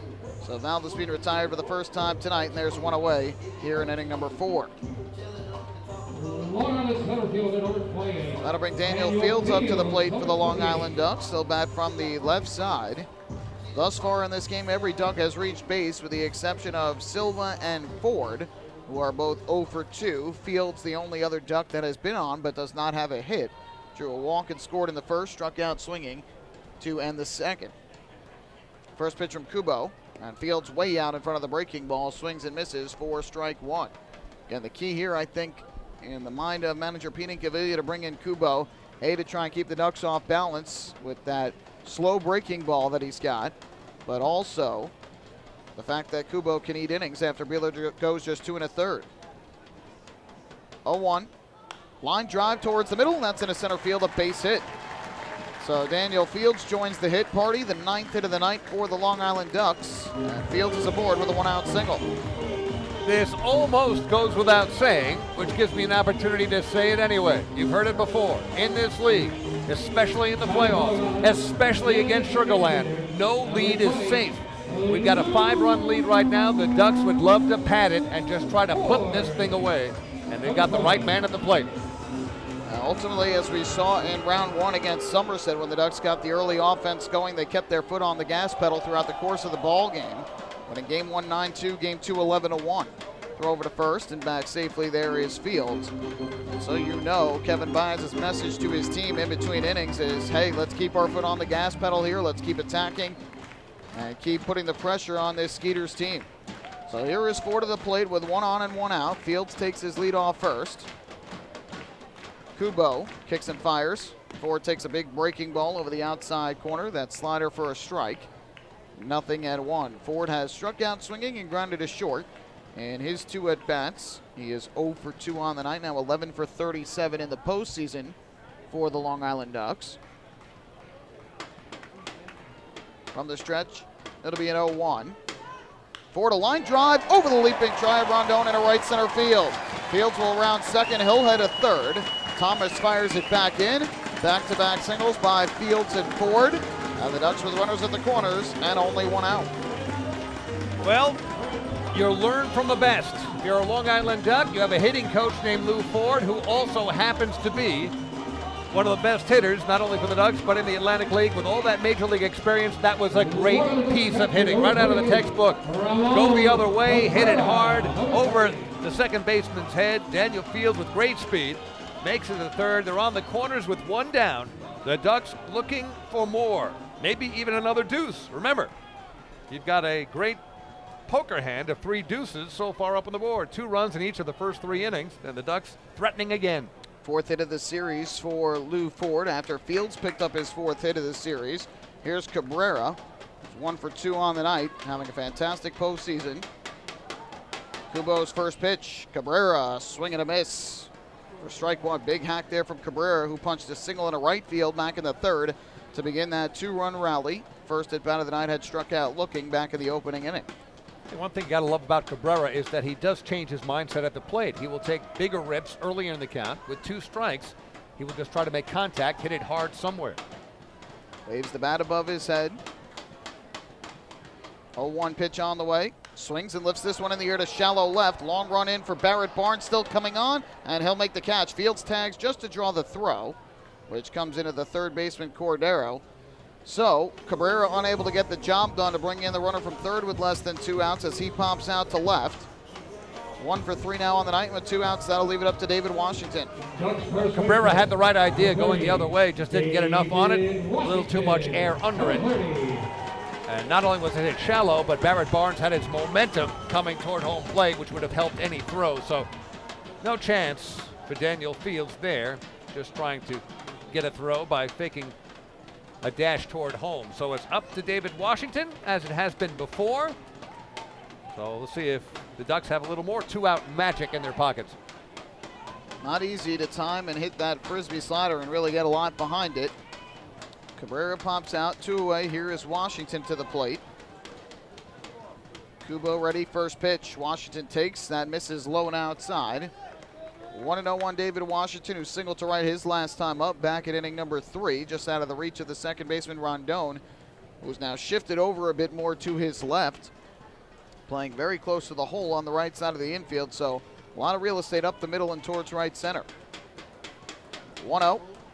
Little nubber back towards the mound. Kubo will field on a couple hops. He throws over to first in time for the out, and Kubo is able to escape trouble here in the 4th inning. Back-to-back 1-out singles by Fields and Ford, but a fly out and a ground out and the threat. No runs, 2 hits, 2 left for the Ducks. We've played 4 here in game number 4, 6-1 Long Island. Hey fans, this is Taylor Ard, and you're listening to Ducks Baseball on the Long Island Ducks Broadcast Network. We asked people across Long Island, what does energy efficiency mean to you? Energy efficiency? It means finding ways to save a few dollars on my electric bill each month. PSEG Long Island is introducing smart technologies that let you control just how much energy you use. To me, it really is important to keep Long Island green so future generations can enjoy our island's beauty. And we're partnering on renewable sources that will keep Long Island sustainable for generations. Discover all of our energy efficiency programs at psegLiny.com/efficiency. Take your group out to the ball game this season and enjoy all the fun of Ducks baseball at discounted prices with the picnic area, luxury suites, the Smokin' Owl's party deck, and so much more. Bringing your group to the game will be an unforgettable experience. The Ducks even offer opportunities to sing the national anthem, serve as the Ridgewood Savings Bank color guard, be the Niccola Dream Team, put on a pregame performance, or shag fly balls during Ducks batting practice. To book your outing today, call 631-940-3825 and ask for the group sales department. Long Island Ducks Baseball. Good times every time.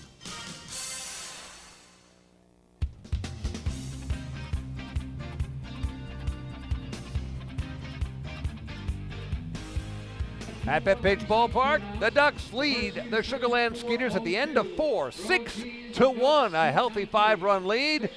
But we got a long way to go. The Ducks trailing 2-1 of this best-of-5 Atlantic League Championship Series. And we go to the top of inning number 5. We'll also have our trivia question in this inning where we test your knowledge. But tonight it's not going to be so much about Ducks and Atlantic League baseball. It's just going to be more of a baseball trivia question and revolves around a big current event going on today. So we'll get to that in a moment. Okay. Stay tuned. Mets fans especially will want to stay tuned for this one. Sounds like it's a David Wright-oriented question. That's just a guess. It may or may not be. First pitch to Dennis Phipps. Pop foul behind the plate for strike 1. Dennis O'Grady beginning his 5th inning of work. He's allowed a run on 4 hits, 2 of those infield singles tonight. And those 2 infield singles, the only base runners he's allowed since the first inning when Sugarland scored a run on 2 hits and a walk. Here's the 0-1. Fastball misses low. I'm leaving up the count at 1-1 on Phipps, who grounded out to second base his first time up. Back in the second, the only 1-2-3 inning O'Grady has had tonight. Right-hander gets the sign and comes set. Here is the 1-1. Delivers. Phipps swings a chopper into the ground towards third. Charging in is Cody Puckett. Fields throws on the run in time for the out.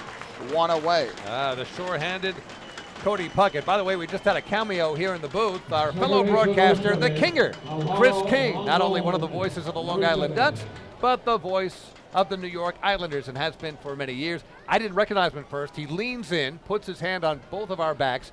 He's wearing a cap. You know, with Chris, I always look for the hairless scalp first. And in this particular case, he had a cap. I go, who is this guy? He just broke into the broadcast booth. Is that how you look for me, too? Yeah, you figure us out. Is there a way to tell us both apart?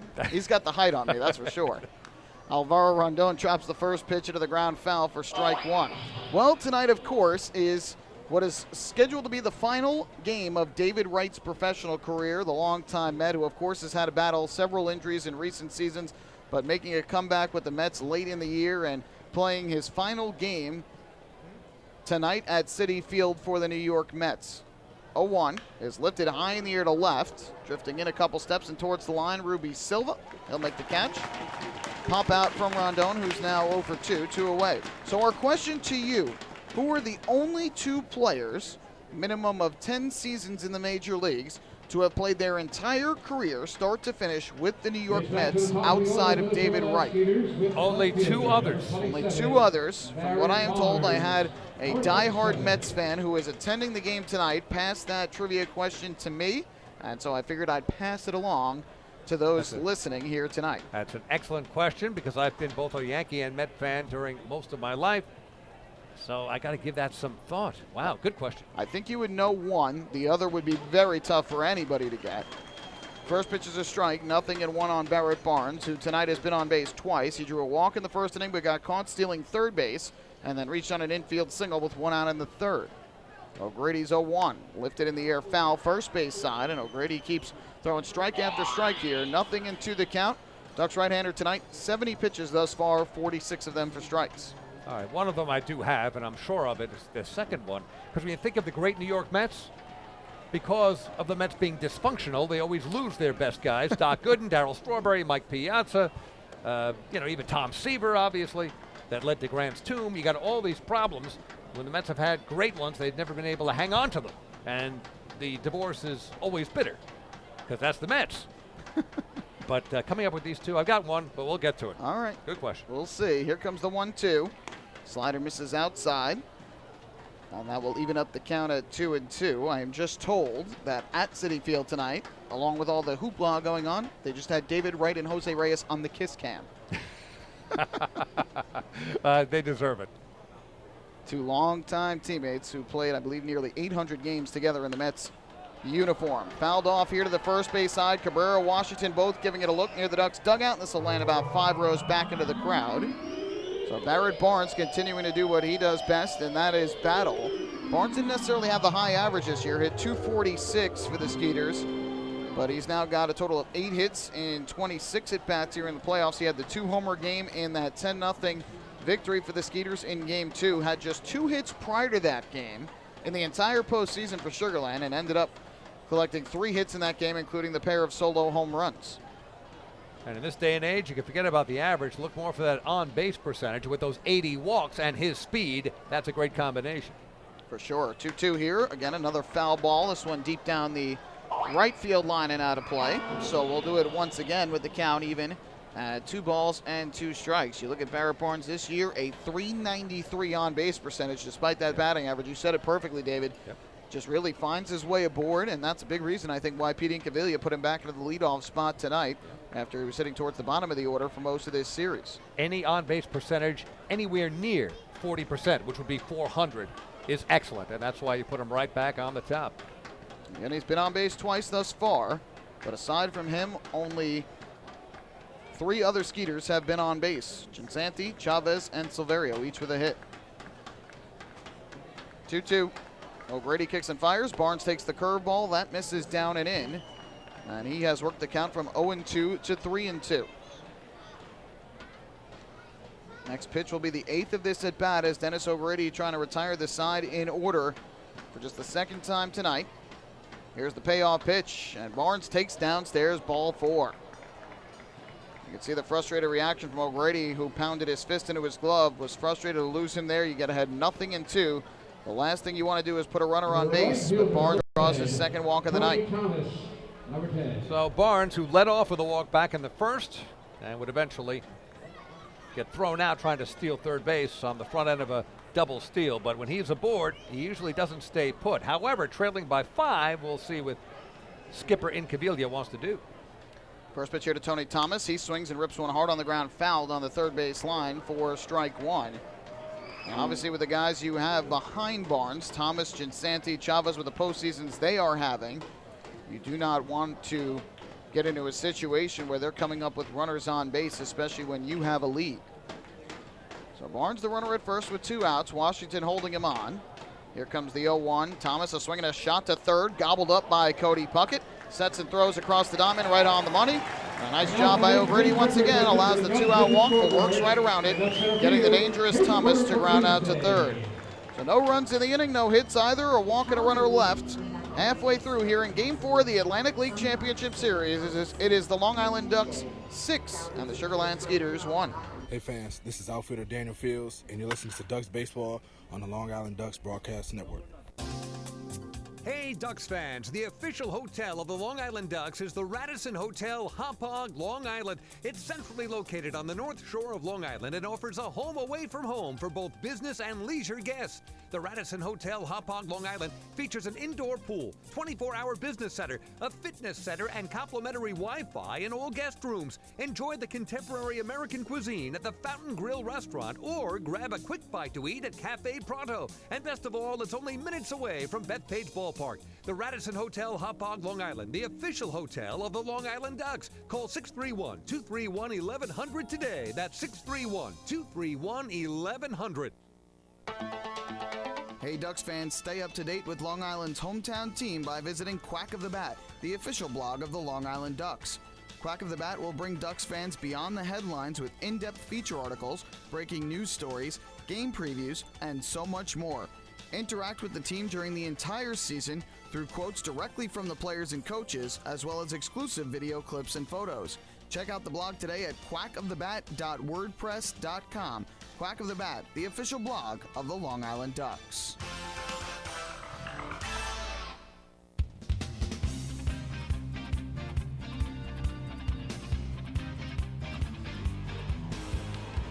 "6-1 Ducks." We go to the bottom half of inning number 5. And it is time for the answer to tonight's trivia question, where we tested your knowledge of Major League Baseball and New York Mets history tonight, of course, with David Wright playing his final game with the New York Mets tonight at Citi Field. I actually just found out he just got taken out of the ball game, saluting the crowd with tears in his eyes. Only 2 other players have spent their entire career with the Mets from start to finish, minimum of 10 seasons in the major leagues. Who are those 2 players aside from David Wright? One's Ed Kranepool. One is Ed Kranepool. You are correct. Oh, the other one's tough. I don't think it's in Kranepool's era, but I'm going to guess Cleon Jones because I can't come up with anybody else. It was not Cleon Jones, but it's a very good guess. I believe Cleon Jones only played with one other team. I think it was the Chicago White Sox right at the end of his career. I was looking it up before. The answer is going to be very tough. Most people probably don't remember Ron Hodges, the only other one. There you go, because Ron Hodges, a catcher for the Mets, never a superstar, but a long-tenured Met and more than 10 seasons. That's a great trivia question. I agree. Katie Lichtenberger, my better half, coming up with that one. She is a huge David Wright fan. Happened to come upon tickets for tonight's game and got a chance to go. She was thrilled to be there. I just got a text from her just right now saying, okay, now I'm crying. No surprise. Yeah, I think David Wright was supposed to play about 5 innings tonight, and he got a couple of at-bats, and we wish him well. You're a fan of anybody? What a class act. Great guy. Foul ball down the third base line. By no means am I comparing him by any stretch to, of course, Yankees great Derek Jeter, just 2 very different players, but the same type of level of respect and admiration from the fan bases. The Yankees took out a full-page ad this week congratulating David Wright on his great career. I remember the Mets doing the same thing with Derek Jeter, Mariano Rivera, 2 great Yankees. 0-2 here, and Williams rips one on the ground, a third, gobbled up by Cordero, and he'll field and throw across in time, but certainly David Wright, unfortunate to have a career that was cut short due to these injuries over the last few years, but when he was playing, certainly was one of the best in the game of baseball, and certainly when you look at the pantheon of players in New York Mets history, one of the greatest to ever put on that Mets uniform. It really is unusual that the Mets have had stars during their nearly 50-year existence, but don't seem to hang on to these superstars. If you ask the same question about the Yankees, you'd have a long, long list of all these recognizable names who spent more than 10 years with the Yankees, first game to last game. Ground ball here to second, backhanded by Rondon. He'll throw to first in time for the out. So Ruby Silva retired on the first pitch, and he remains the only Duck without a hit tonight. The Ducks with 10 hits in this game, but Silva now 0 for 3 with 2 strikeouts, and with 2 away, that'll leave it up to Cody Puckett. And with so much action in the first 3 innings of this game, the Ducks scoring twice in each of the first 3 innings for a 6-1 lead, we're seeming to settle in right here. Everybody's kind of relaxed, but we both know Sugar Land can explode at any time, and the Ducks would love to pad this lead. Ducks have had at least one hit in every inning, but nothing yet here in the 5th against Kubo. First pitch here, and the slider drops in for strike 1. Kubo faced 3 batters when he took over for Beeler in the 3rd, struck out 2 of them, but gave up the 2-run single to the man at the plate here, Cody Puckett, who has singled twice tonight, has driven in 2 and has scored once. 0-1. Right-hander delivers, and Puckett takes the breaking ball outside, 1-1.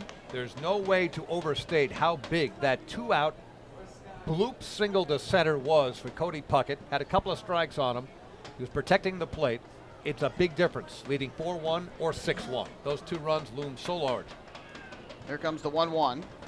And Puckett takes high and outside for ball 2. You remember, Beeler left the game after allowing 3 straight singles to Cabrera, Washington, and Williams.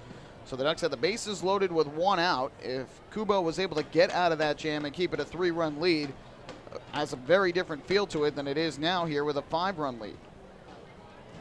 2-1. Kicking the pitch. Chopped into the ground, foul, third base side.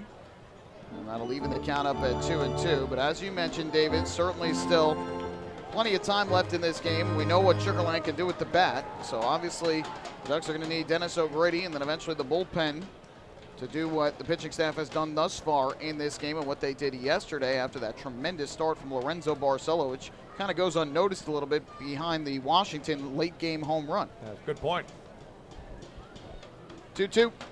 Little tapper into the ground foul again as Cody Puckett just gets a piece of it. 7 innings by Lorenzo Barcel last night. He allowed just 2 runs, 1 of those earned, and really wasn't in full control over those first 3 innings. Skeeters were getting a bunch of base runners against him, but he found his way out of trouble and then really just settled in from that point on. The 4th inning through the 7th inning was just impressive stuff from the right-hander.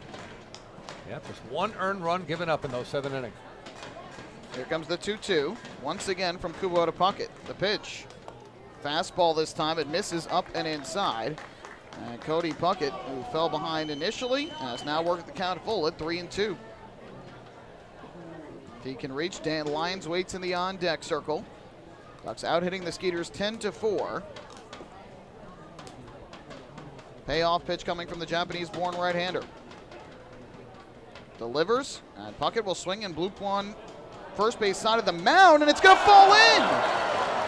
It falls in right in between Kubo and Chavez, neither making the call to make the catch, and the Ducks with a 2-out base runner.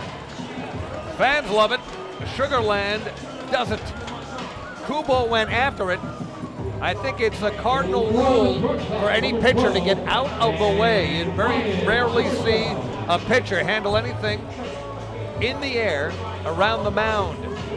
And he was looking to his left, near collision, everybody shying away, and Cody Puckett has given an infield single. He is 3 for 3 tonight.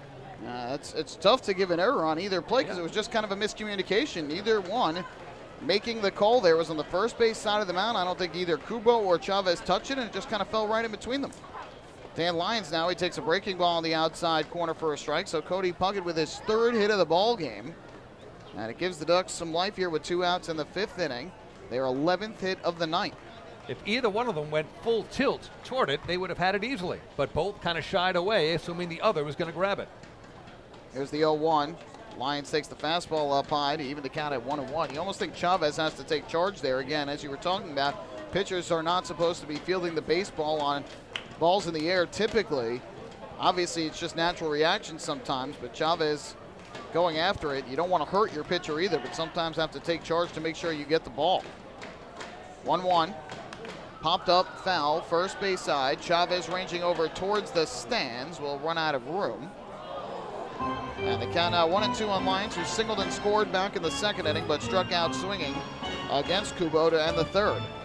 Well, there are 2 down here, 1 on, but the Ducks have done plenty of damage here tonight with 2 out. It was a 2-out, 2-run double by Valdespin in the 2nd inning. A 2-out, 2-run single by Cody Puckett in the 3rd inning. In the 4th, however, the Ducks had runners on the corners with only 1 out. The fly out and ground out didn't take advantage there. Let's see if there's a little 2-out lightning here. It's going to be a 1-2 from Kubo. Puckett leads off first. The pitch is low. Looked like a fastball that time from the right-hander. evens the count at 2-2. Kubo thus far has thrown 41 pitches since taking over. He's thrown a lot of strikes, 33 of those 41 pitches for strikes thus far from Kubo. 2-2, 2-out pitch on the way to the plate. Kubo deals. Lyons swings and misses for strike 3 as he chased downstairs. Strikeout number 3 on the night for Yasutomo Kubo, and he works around the 2-out infield single by Puckett. No runs in the inning, 1 hit, and the Skeeters leave a man on base. 5 innings complete here in game number 4, 6-1 in favor of Long Island. Hey fans, this is pitcher Dennis O'Grady, and you're listening to Ducks Baseball on the Long Island Ducks Broadcast Network. Going way back is Joe Holden, and he is looking up, and that one is headed to field 5 at Robert Moses. The waves are gnarly, and the Ducks have tied it at 1. That was another home run for the Ducks. And Duck fans, what's more fun than a home run that helps the Ducks win a game? How about a homer that helps the community win? Chappie's Funeral Home and the Long Island Ducks have once again teamed up for the Chappie's Home Run Challenge. If the Ducks hit 100 homers this season, Chappie's Funeral Home will donate $5,000 to the Quackerjack Foundation. So every time a Ducks hitter goes deep this season, watch for the Chappie's Challenge home run count on the scoreboard. And if we reach 100, we're all a winner. Chappie's Funeral Home, where caring for others is a family tradition. Can't get enough of the Long Island Ducks? Well, now you can get even more inside info on your favorite hometown team through Facebook and Twitter. The Ducks are constantly updating fans through social media with scores, transactions, ballpark promotions, and much more. You can even win great prizes. All you'll need to do is make a free account on Facebook and Twitter, and then visit us at facebook.com/LIDucks and twitter.com/LIDucks. Think you're Long Island's biggest Ducks fan? Get connected now.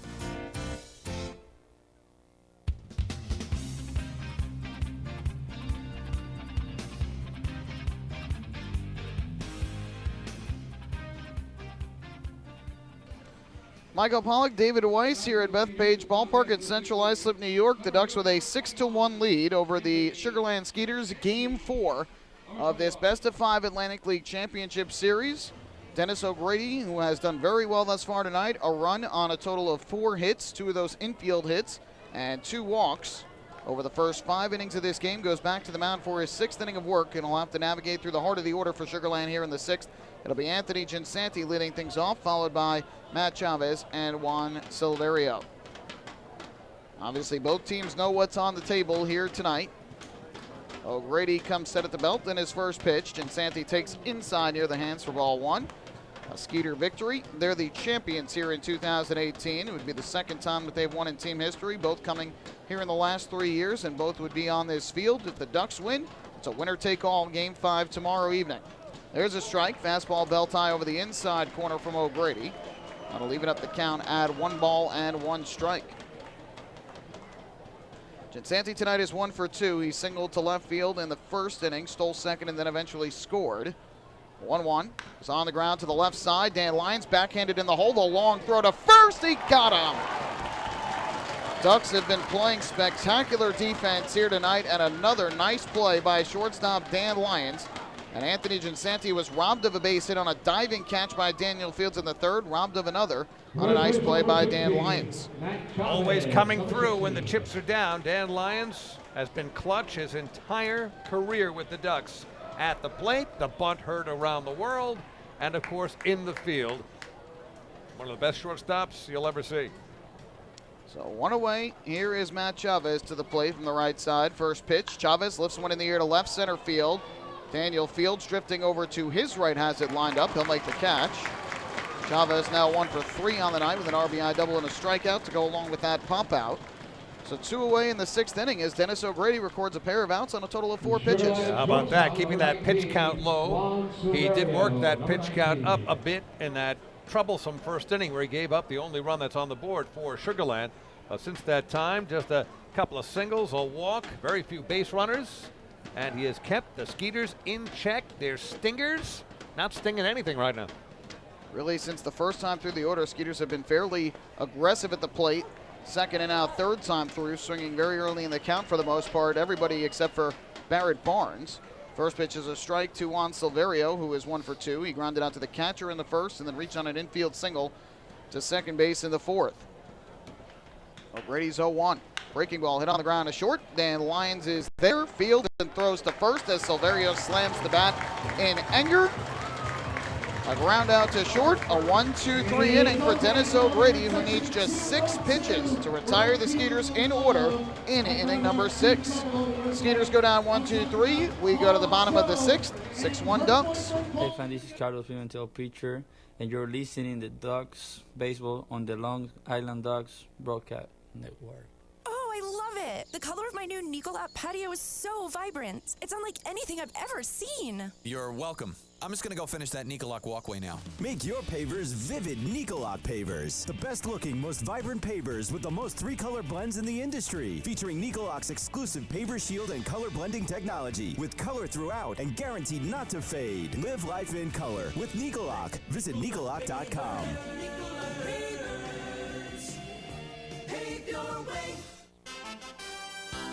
Have your birthday at the ballpark this season and celebrate with the flock. Kona Ice birthday party packages with the Long Island Ducks are now available. Each package includes 10 box seats, a commemorative birthday t-shirt, and autographed baseball. Refreshments including hot dogs, chips, cupcakes, frozen ice treats, and so much more. Best of all, the birthday child will stand on the dugout while the entire crowd sings happy birthday.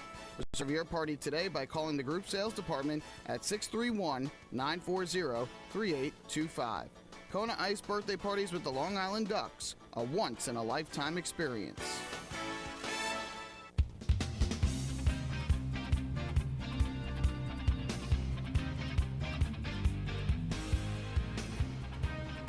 Back at Bethpage Ballpark, it's David Weiss, Michael Pollock, Game 4, Atlantic League Championship Series. The Long Island Ducks, the Sugarland Skeeters. The Ducks went 0 for 2 down south in Texas in this best-of-5, returning here to Long Island. Faced with a do-or-die, backs against the wall, no tomorrow scenario, they would have to sweep all 3 games here to win the title. It would be their 4th Atlantic League championship. Not easy, but they've done it before, coming back from 2-0 deficits. They won last night, come from behind fashion, and lead 6-1 here, going to the bottom of inning number 6. Chris King and I were talking about a lot yesterday, and I had mentioned it after Game 2, how eerily similar the start of this series was to the first 2 games of the 2016 Liberty Division Championship Series, which was when the Ducks came back from 2-0 down, an extra inning loss in Game 1 where it felt like the Ducks had opportunities, missed them, and ultimately their opponents ended up getting the victory. A blowout 10-0 loss in Game 2 in both scenarios. Ducks came back here at home, won 3 straight against Somerset to advance to the 2016 Championship Series against these Skeeters, as Jordani Valdespin takes strike 1 here from Yasutomo Kubo. And now here the Ducks getting step 1 completed last night in the 8th inning, rallying for a 3-2 win. And they lead 6-1 here in Game 4, trying to force a decisive winner-take-all Game 5 tomorrow evening. Kubo's 0-1. Here's the pitch. Valdespin a swing and a miss.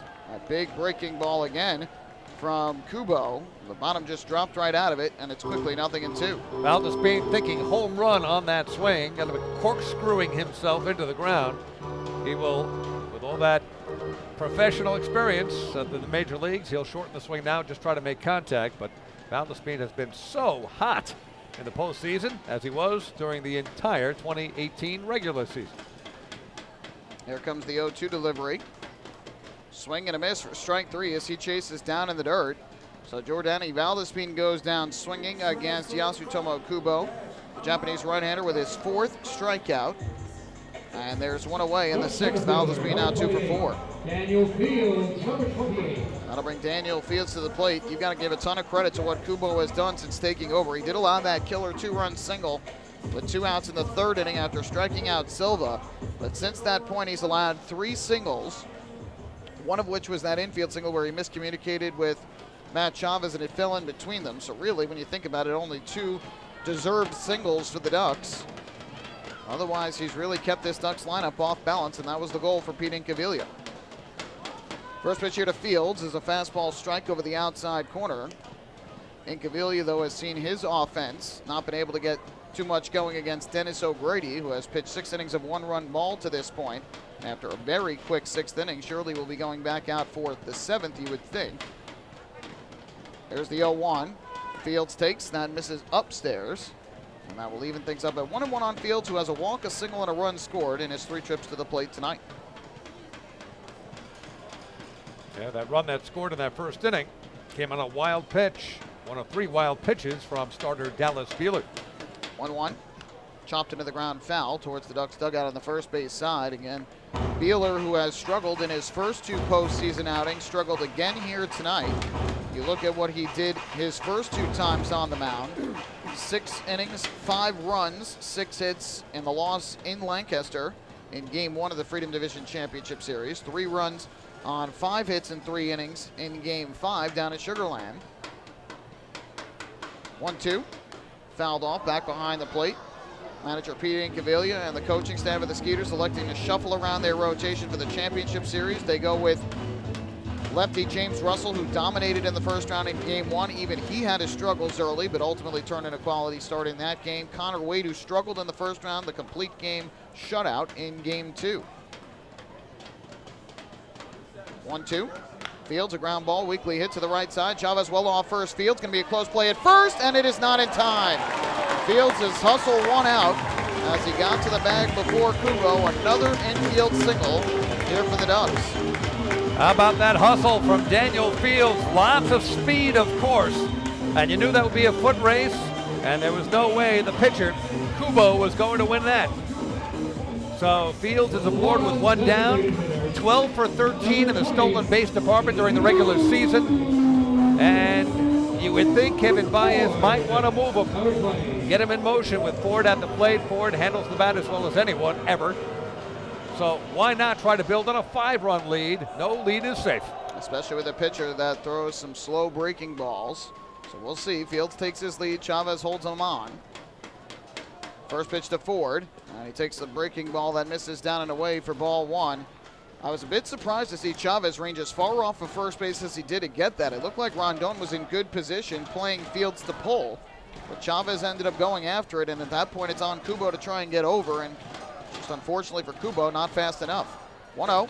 Ford takes a fastball this time on the outside corner for a strike, evening up the count at 1-1. Ford 1 for 3 on the night. He singled to right field his last time up. Back in the 4th, prior to that had struck out swinging and grounded to short. Here comes the 1-1. Kubo delivers. Ford swings down the right field line. It'll slice foul and into the crowd. And that will move the count to 1 ball and 2 strikes. Let's go Ducks chant up from the crowd again here at Bethpage Ballpark, led by Quackerjack atop the first base dugout. Fans here have been loud and passionate all night long, trying to will the Ducks to Game 5 tomorrow. 1-2. Ford a swing and a miss for strike 3. Kubo blew the fastball by him over the outside corner.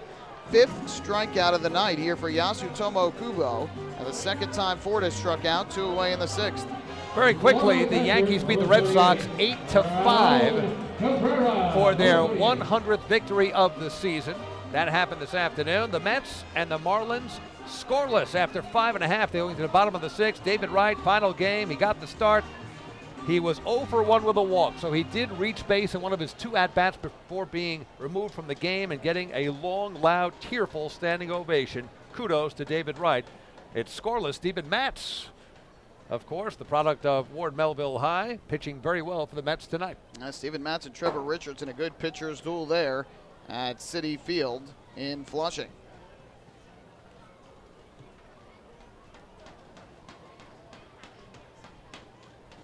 So with 2 down, here's Ramon Cabrera, switch hitter from the left side.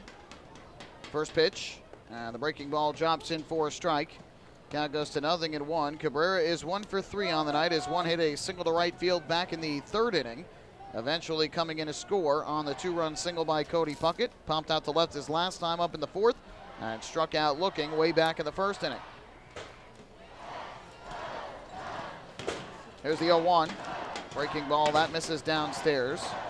We'll even up the count at 1 ball and 1 strike. Yeah, here come the Thundersticks. Quackerjack now on top of the Ducks dugout. He gets around. Certainly does. Trying to get this crowd loud here as Fields continues to lead from first with 2 down. Haven't seen him go in motion yet. 1-1. Kubo fires. Cabrera grounder foul. to the first base side, off the facing of the camera well, and now Cabrera behind at 1-2. Yeah, Kubo's been throwing strikes since taking over on the mound. He really has done impressive work since coming in for Dallas Beeler in the third. Exactly what Incaviglia was looking for to try and keep this game as close as it is. Yeah, he's doing obviously two things. Number one, giving Sugarland a chance to get back in it, but also saving the rest of the bullpen. Now it'll be a 1-2. Here's the pitch. Tapper into the ground towards third. Gobbled up on 2 hops by Cordero.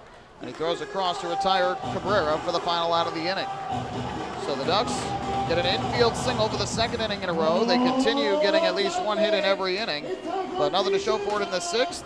No runs, 1 hit, 1 man left on base. To the 7th we go here in Game 4. Ducks 6, Skeeters 1. Hi fam, this is Ramon Cabrera and you listen to Ducks Baseball on the Long Island Ducks Broadcast Network. This season, build new memories. Beautiful evening for baseball. This season, witness the action. He reaches up, it's gone! This season, celebrate an all-star summer. The Ducks have won it 7-1. Gather your friends and family for an entertainment experience like no other. The Ducks 2018 schedule is full of new promotions, and with free parking and tickets starting at just $12, there's no better value on Long Island. Get tickets to an all-star summer at liducks.com. Hey Ducks fans, stay up to date with Long Island's hometown team by visiting Quack of the Bat, the official blog of the Long Island Ducks. Quack of the Bat will bring Ducks fans beyond the headlines with in-depth feature articles, breaking news stories, game previews, and so much more. Interact with the team during the entire season through quotes directly from the players and coaches, as well as exclusive video clips and photos.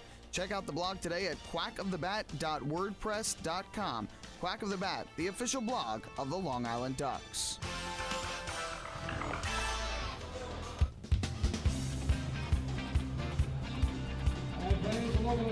We're back at Bethpage Ballpark.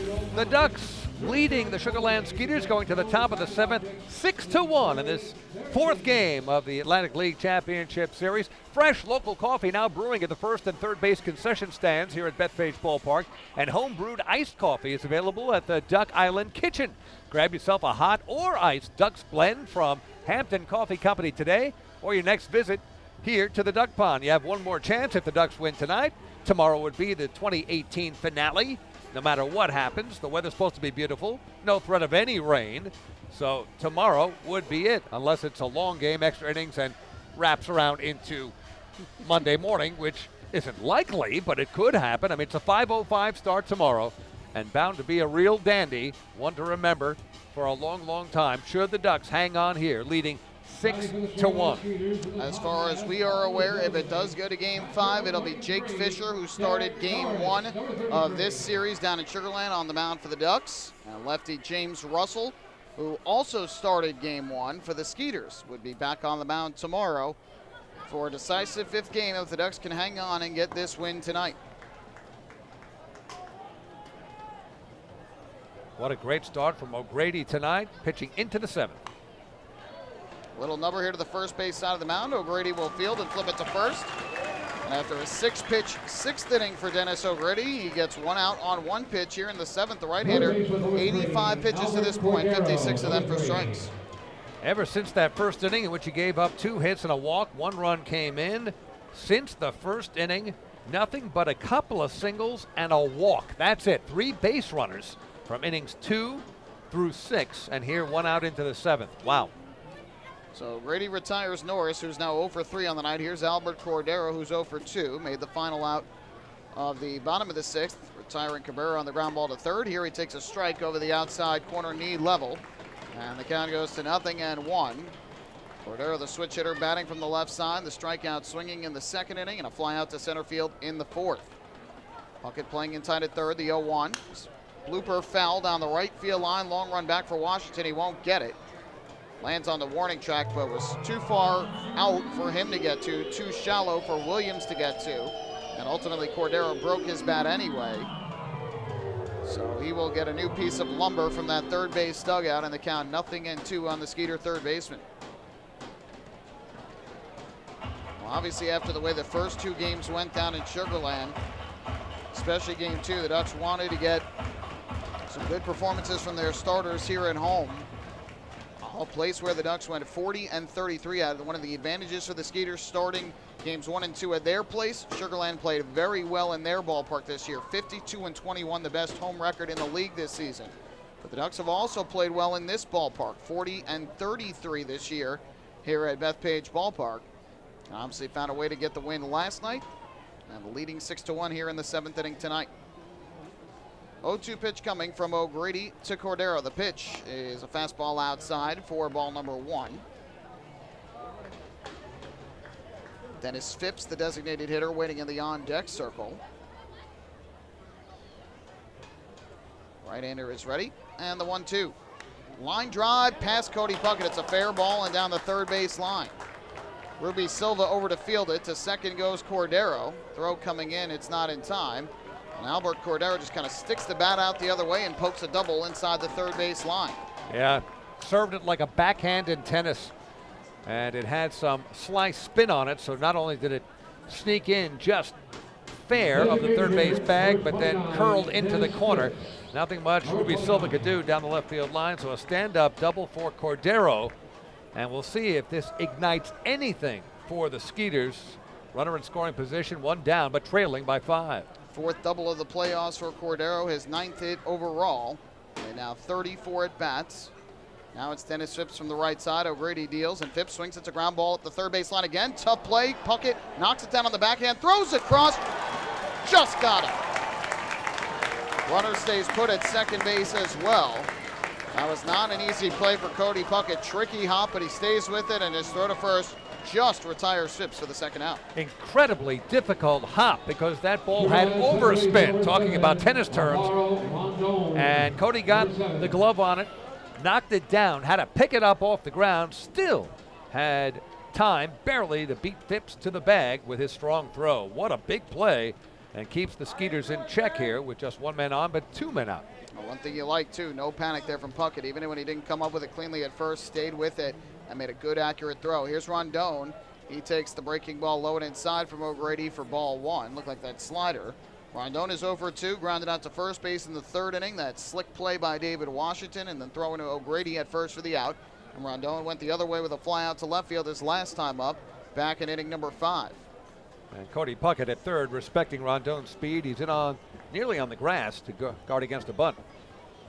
From the stretch, 1-0. Rondon, a line drive in a left field, racing over is Silva. He won't get it. It's going to land for a base hit. Around third, coming home. Here's the throw. It's not in time. And to second goes Rondon. A 2-out RBI single to left field for Alvaro Rondon. That makes it a 6-2 ball game. And to second base on the throw home went Rondon.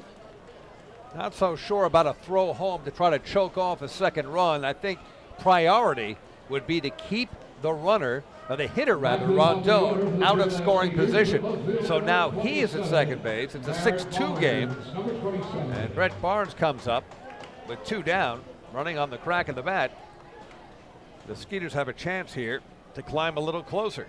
So it's now a 4-run game at 6-2. I agree with you there. I don't think the Ducks had any chance of getting Cordero at the plate, so risky to throw home there, overthrow the cutoff man, and ultimately it allows the runner to get to second, the speedy Rondon. First pitch here to Barnes, and O'Grady misses outside for ball 1.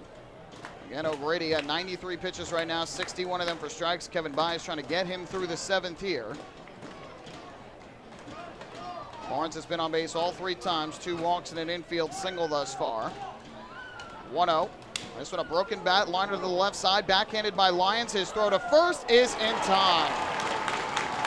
Cool and calm, Dan Lyons makes the play and retires the speedy Barrett Barnes for the final out of the 7th. Nice job by O'Grady to bounce back and get that final out. Now the right-hander has thrown 7 innings of 2-run ball here tonight in Game 4. Skeeters get a run, 2 hits in the inning. There were no errors, and Sugar Land leaves a man in scoring position. Time to stretch here at Bethpage Ballpark. Long Island Ducks 6, the Sugar Land Skeeters 2. Hey fans, this is pitcher Asher Tolliver, and you're listening to Ducks Baseball on the Long Island Ducks Broadcast Network. Sayville Ford, Long Island's Ford giant, has been family-owned and operated for over 60 years. Stop by today to check out their giant selection of new and pre-owned vehicles at their state-of-the-art showroom featuring enclosed service drives and a luxurious customer lounge. Get giant savings on hundreds of new and used vehicles in stock.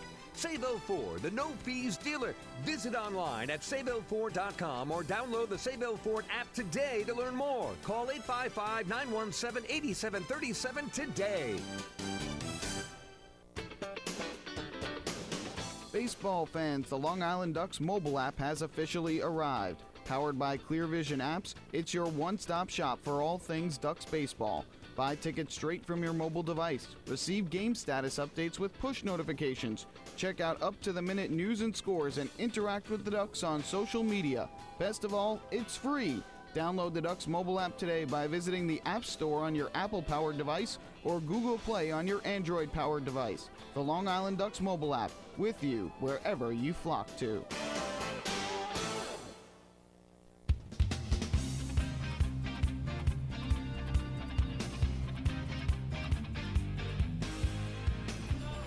Back at Bethpage Ballpark, David Weiss, Michael Pollock, Ducks leading the Sugarland Skeeters 6-2 in this fourth game of the Atlantic League Championship Series. Best of 5, Ducks trailing 2-1. There is no tomorrow if they lose this one, but the Ducks do have a 6-2 lead going to the bottom of inning number 7. And a new pitcher for Sugarland, their third pitcher of the game, reliever Derek Loop, who has appeared in 10 regular season games, all in relief. 10 innings pitched, that's an inning per outing, 12 hits given up, and 6 earned runs, an ERA about 5.5, a little less than that. He struck out 14 and walked 3. Derek Loop, the left-hander, the new pitcher for Sugarland, to face the Ducks. Batters 5, 6, and 7, David Washington, Miles Williams, Ruby Silva. The Ducks now with a 4-run lead, bottom of inning 7. So the Skeeters are able to get on the scoreboard for the first time since the opening inning, thanks to the 2-out RBI single to left by Alvaro Rondon. But O'Grady retires Barrett Barnes to avoid any further trouble. Now the Ducks will look to try and get that run back against left-hander Derek Loop. It'll be a lefty-lefty matchup to start. David Washington to face the lefty Loop. And the first pitch is taken on the outside corner, a fastball, strike one. Of course, last night Washington coming to the plate against a lefty in the bottom of the 8th inning. Another tough left-hander in Dan Runsler. And it was Washington who won the battle with that 2-run home run to right center. 0-1. Swings and fouls it back to the backstop behind the plate. The count 0-2 on Washington. He's 1 for 3 tonight. Had a single to right and scored a run back in the 3rd inning. Prior to that, a fly out to left in the 1st, and since then a ground out back to the mound. That was in the 4th. Well, unofficially, Yasutomo Kubo, reliever for the Sugarland Skeeters, did a good job. 3 2/3 innings pitched, 5 hits, no runs, although he did give up the 2-run single to Cody Puckett, but those 2 runs were charged to Dallas Beamer, the starter. Struck out 4, didn't walk anybody, but Kubo gave them a chance. He gave them innings and kept the Ducks at bay. 0-2 here. Breaking ball misses down and away for ball 1. There's nothing more you can say about what Kubo did. It was on him to keep this game as close as possible after he took over for Beeler. He did give up that 2-out, 2-run single, as you mentioned, a Puckett. Wasn't hard hit, but aside from that, did a very, very good job on the mound. 1-2. Outside, a fastball just missed the corner from Loop to even the count at 2 balls and 2 strikes. And again, that was absolutely the mindset from Peter Gavilia. With his team struggling, with his starter struggling, he needed to find a way to try and quiet the Ducks' bats down, and Kubo was the answer. 2-2. Swing and a miss, strike 3. Got Washington to swing through the fastball. First strikeout of the night for Loop. And the 11th for the Skeeters pitching staff tonight. Yeah, it's been feast or famine for the Skeeters pitching staff. And again, with the starter Dallas Beeler really struggling through 2 1/3 innings pitched and responsible for 6 earned runs. The Ducks feasted on him and still have a 4-run lead, but it's not over yet. So one away, here's Miles Williams to the plate, 1 for 3 on the night. He swings first pitch, lifts one in the air to his left center field, shallow. Long run in for Anthony Ginsanti, and the Skeeter center fielder makes the grab on the run for the 2nd out. So making out 1 for 4 for Miles Williams. Again, had the night off last night. Kevin Baez electing to start both Navarro and Cabrera, his 2 catchers in yesterday's game. Wanted to give Miles Williams a day off, but goes back to Williams tonight. And has Navarro with the night off. So 2 away, and that'll leave it up to Ruby Silva, who again is the only Duck without a hit in this game. The Ducks have 12 hits on the night. Silva 0 for 3, though, at the plate. Another lefty-lefty matchup, first pitch here. And that fastball catches the outside corner for strike 1. I know this is a bit of a stretch, but the Ducks have 6 runs, 12 hits. Growing up, there was an insecticide we used called 612 that we'd spray on ourselves as a repellent against mosquitoes.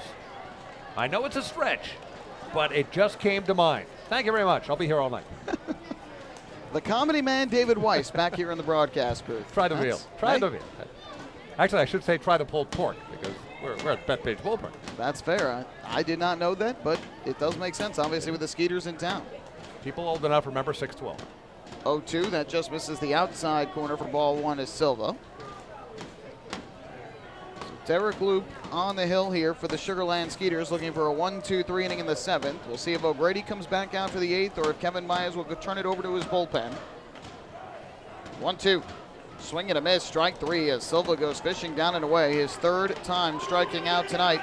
And a quick 1-2-3 inning for Derek Loop in the bottom half of the 7th. We will head to the 8th inning here at Bethpage Ballpark. Game 4 of the Atlantic League Championship Series. Ducks 6, Skeeters 2. Hey fans, this is pitcher John Brownell, and you're listening to Ducks Baseball on the Long Island Ducks Broadcast Network.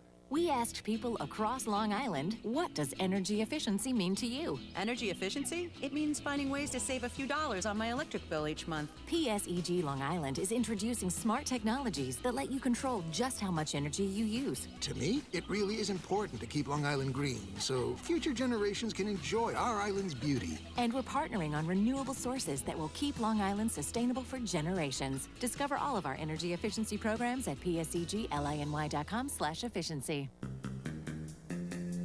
Take your group out to the ball game this season and enjoy all the fun of Ducks baseball at discounted prices with the picnic area, luxury suites, the Smokin' party deck, and so much more. Bringing your group to the game will be an unforgettable experience. The Ducks even offer opportunities to sing the national anthem, serve as the Ridgewood Savings Bank color guard, be the Niccola Dream Team, put on a pregame performance, or shag fly balls during Ducks batting practice. To book your outing today, call 631-940-3825 and ask for the group sales department. Long Island Ducks Baseball. Good times every time.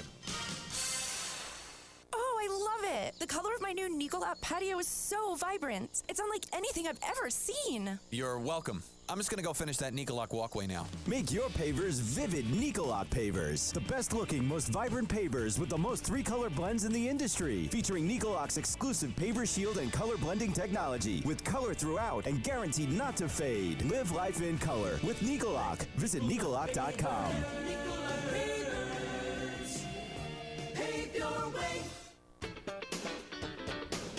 Baseball fans, the Long Island Ducks mobile app has officially arrived. Powered by Clear Vision Apps, it's your one-stop shop for all things Ducks baseball. Buy tickets straight from your mobile device. Receive game status updates with push notifications. Check out up-to-the-minute news and scores and interact with the Ducks on social media. Best of all, it's free. Download the Ducks mobile app today by visiting the App Store on your Apple-powered device or Google Play on your Android-powered device. The Long Island Ducks mobile app, with you wherever you flock to.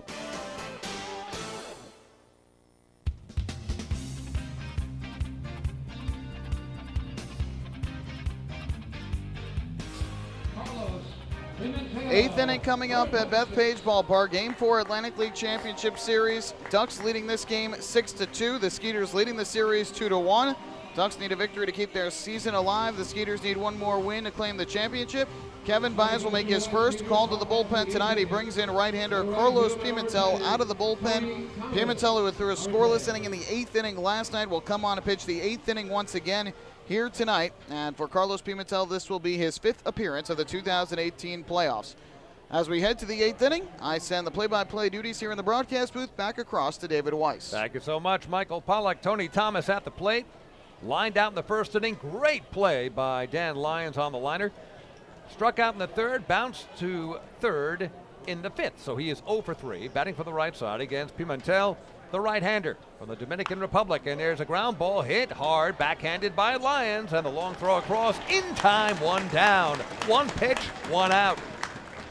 Well, what a job tonight by Dennis O'Grady. His second elimination game pitching in the postseason. He threw 5 innings of 2-run ball in Somerset last Sunday. Tonight goes 7 innings of 2-run ball. He allowed 6 hits to the Skeeters. 2 of those were infield singles, 2 walks, 4 strikeouts. For Dennis O'Grady, 94 pitches on the night, 62 of them for strikes. The Ducks needed another brilliant performance from their starter tonight like Barcel had last night, and O'Grady delivered. Absolutely. What a performance. Stellar performance by O'Grady.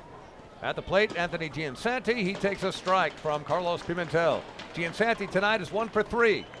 A single back in the first. He would eventually score on a double by the man in the on-deck circle, Matt Chavez. Giansanti is also lined to center. Great play by Daniel Fields, diving catch, and was retired on a great stab at shortstop by Dan Lyons. So Giansanti could easily be 3 for 3 tonight. Instead, just 1 for 3, thanks to the sparkling defense of the Long Island Ducks. The count is 1-1 to Giansanti with the aforementioned Matt Chavez waiting on deck. Ducks lead 6-2, top of the 8th. Looking to tie this series at 2 in the best of 5. 1-1 pitch on the way. Swing and a miss. Good fastball from Pimentel. And it's 1-2. 3 scoreless innings thus far from Pimentel in this Atlantic League Championship Series coming in. He threw 2 scoreless and perfect innings in Game 1, striking out 2. And as we mentioned yesterday, a scoreless inning, just allowed a single and struck out 1 last night. 39 regular season appearances, all in relief. 1-2 pitch on the way. Swing and a miss. He went diving after a slider that landed well outside. Giansanti goes down on strikes, 2 down. And of course, last night, Pimentel was also facing 2, 3, and 4 in the order, but it wasn't Thomas Giansanti Chavez last night. It was Alvario, Chavez, Cordero, and then eventually Thomas. But Thomas went down on strikes last night and grounded out to short here tonight. Giansanti now with a strikeout. And that's the 5th strikeout for Ducks pitching in this game. Matt Chavez at the plate, doubled in a run way back in the first inning. That gave Sugarland their only lead of this game. Top of the first, 1-0 before the Ducks even came up. Was also struck out and flied out, 1 for 3. And the pitch, fisting it foul, out of play right side. 0-1 to Chavez. So Pimentel off to a great start here in the 8th inning. Getting 2 quick outs, 6 runs, 12 hits for the Ducks. 2 runs, 6 hits, 1 error, and 3 wild pitches, all of which came in the first inning for the Sugarland Skeeters.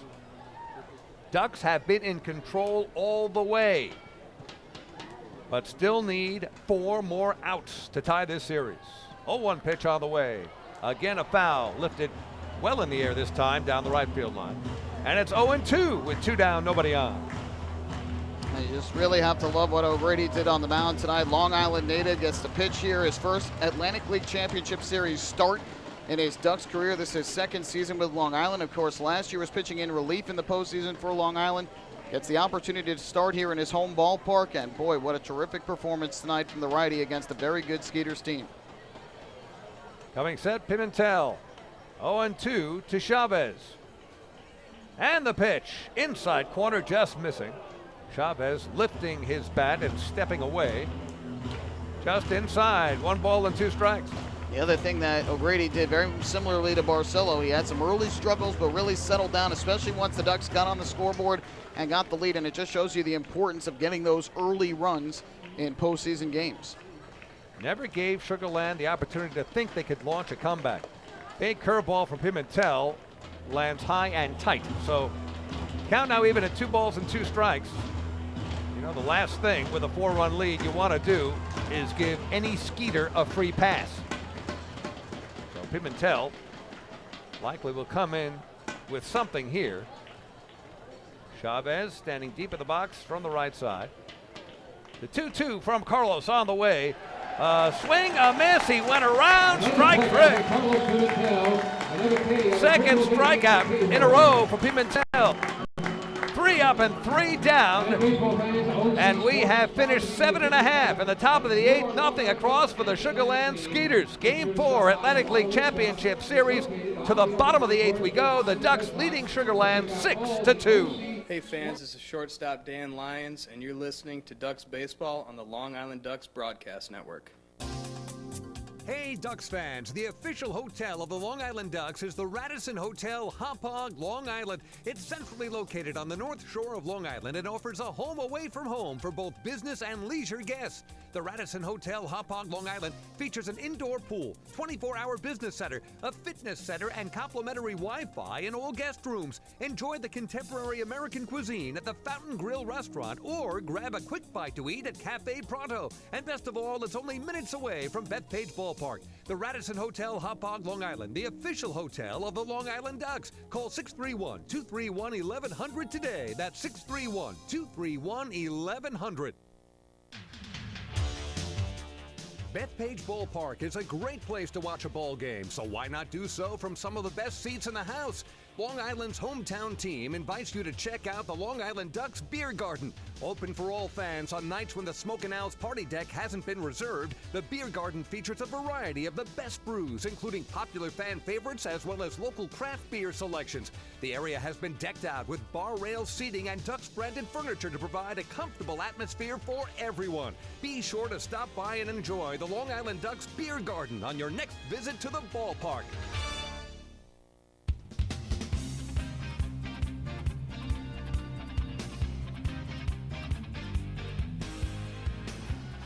Well, we head to the bottom of the 8th inning now with a 6-2 lead in favor of the Long Island Ducks, who are out hitting the Skeeters 12-6 tonight. After a scoreless inning in the 7th from Derek Loop, Pete Incaviglia goes back to his bullpen to call upon his third reliever of the night. It is right-hander Matt West, who takes over. West has pitched a total of 2 1/3 innings thus far in the postseason for Sugar Land. He's allowed a run on, 1 hit, and 2 walks while striking out 1.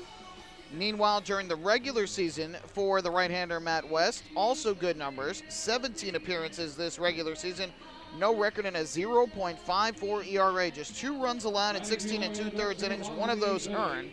He gave up 8 hits and 2 walks while striking out 19, and the tough right-hander will come on to face the 8, 9, and 1 hitters in the order for the Ducks, Cody Puckett, Dan Lyons, and Jordani Valdespin.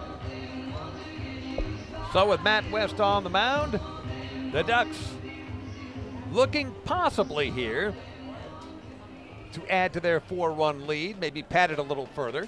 4 runs sounds healthy, but we're a long way from done with Sugar Land, the opponent. Cody Puckett on the plate, 3 for 3 tonight. What a night he has had. And he swings at the first pitch, fouls it right off his foot and the plate. And it's 0-1. Cody with an infield single and a run scored in the second inning. A 2-out, 2-run single to center in the third that turned a 4-1 game into a 6-1 game. Very big hit. Another infield single in the fifth. 3 for 3 tonight. Cody facing Matt West, righty-righty matchup. Once again, Quackerjack getting the fans into it. And the 0-1 pitch outside, 1-1. Give credit to this Ducks crowd tonight. Certainly not a sellout here at Bethpage Ballpark, but it sounds like it. They have been into it. They've been loud all night long. The passion from this fan base over these past 2 games has been incredible. Yep. They've been up and around, into it from the very first pitch. 1-1 to Cody on the way. That's a big looping curveball. Boy, that couldn't have been any more than 80 miles an hour, if that. 1 ball and 2 strikes as Cody swings through it. West, a very tough right-hander, mixes his pitches well. He's kind of got that somewhat slow delivery to the plate, and so when the ball jumps out of his hand, it really comes in there quickly, and it makes it tough for these hitters to time him well. He comes set. And the 1-2 to Cody Puckett. Call strike 3, outside corner, 1 down. That is the 13th strikeout registered by Sugar Land pitching tonight. Obviously the first for the new reliever, West. That's been the tough part, is that manager Pete Incaviglia has changed things up with the pitchers he's been bringing in. Beeler obviously has that hard fastball initially, but was having trouble throwing for strikes. Kubo comes in much slower with his stuff. Now you've got West and Loop who throw it a bit harder. Lou Ford commented earlier in this series how at one point in game 1, Skeeters brought in, I think, 5 or 6 straight pitchers who all threw in the mid-90s. So that's what makes it very tough. 0 for 3, Lions at the plate. There's a little number, third base. Cordero takes it, throws in the dirt. Nice scoop by first baseman Matt Chavez to save his third baseman an error. So Dan Lyons, who was 1 for 3 with a run scored tonight, nearly had another infield single but thrown out by third baseman Cordero. Great scoop by Chavez, 2 down. It certainly was a very good play by Chavez to save Cordero that ever. Cordero had all sorts of trouble with it. Wasn't the easiest of plays, having to charge in and to his left on it, but fielded it cleanly. The problem was he kind of double clutched with the ball in his glove, then tried to throw off balance and ended up throwing it down into the dirt. And Chavez did a great job to pick that out for the second out. And here's Jordani Valdespin, who is 2 for 4 here tonight.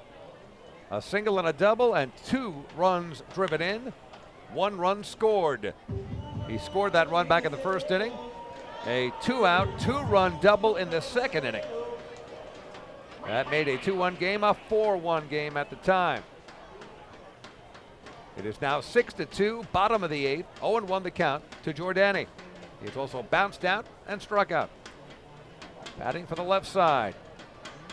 What an incredible 2018 regular season he had, and he has picked up right where he left off in the postseason. Swing and a miss, fastball that was tailing away. Matt West with plenty of smoke there. Valdespin swings and misses, 0-2.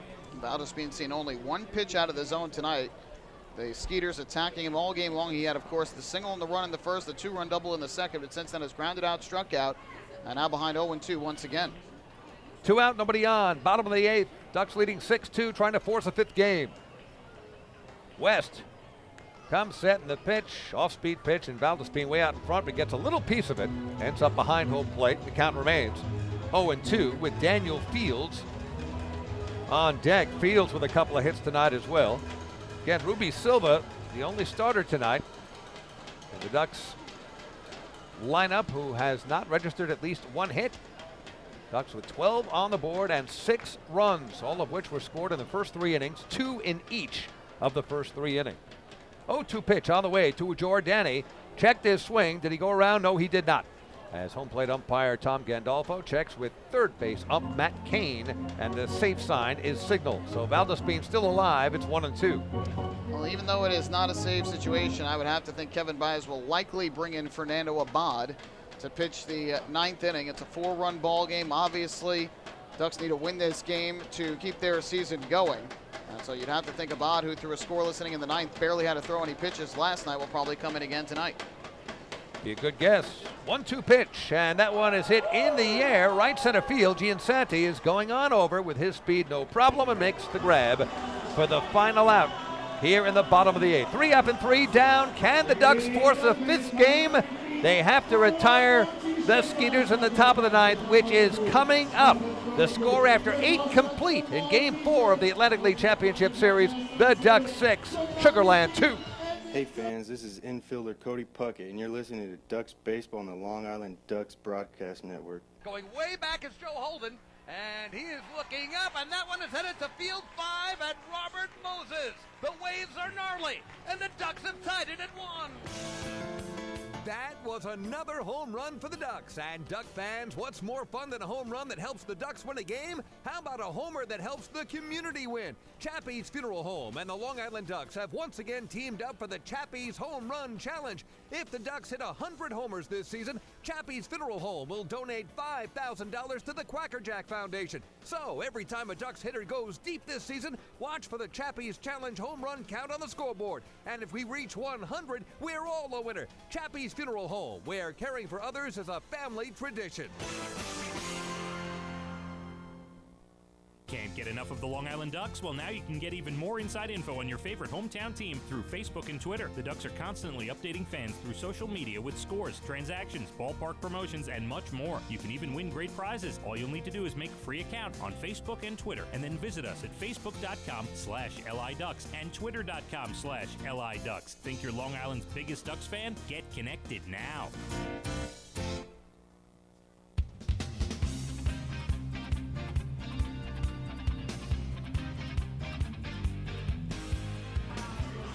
To the 9th inning here at Bethpage Ballpark, Game 4 of the 2018 Atlantic League Championship Series. Long Island Ducks leading this game 6-2. And Kevin Baez has brought on left-hander Fernando Abad for the 2nd straight night in the 9th inning to try and close it out. Abad earned his first save of the postseason last night, came in the 9th to face Norris, Barnes, and then Phipps. Struck out Norris looking, gave up the double to Barnes.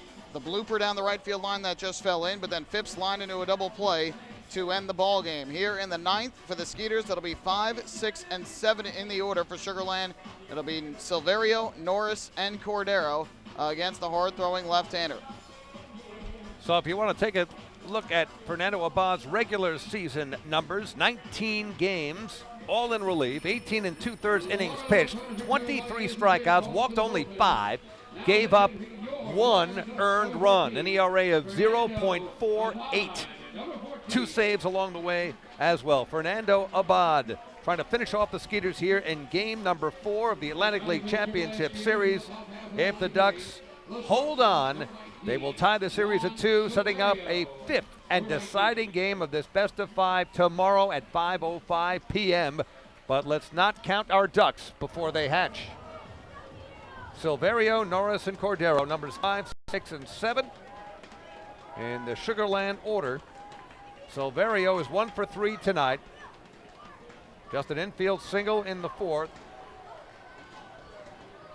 2 groundouts sandwiched around that. Batting from the right side against the lefty Abad, who misses just inside. 1 ball and no strikes. And as mentioned, Abad did pitch in the come-from-behind win last night. 1 inning, 1 strikeout, got the save.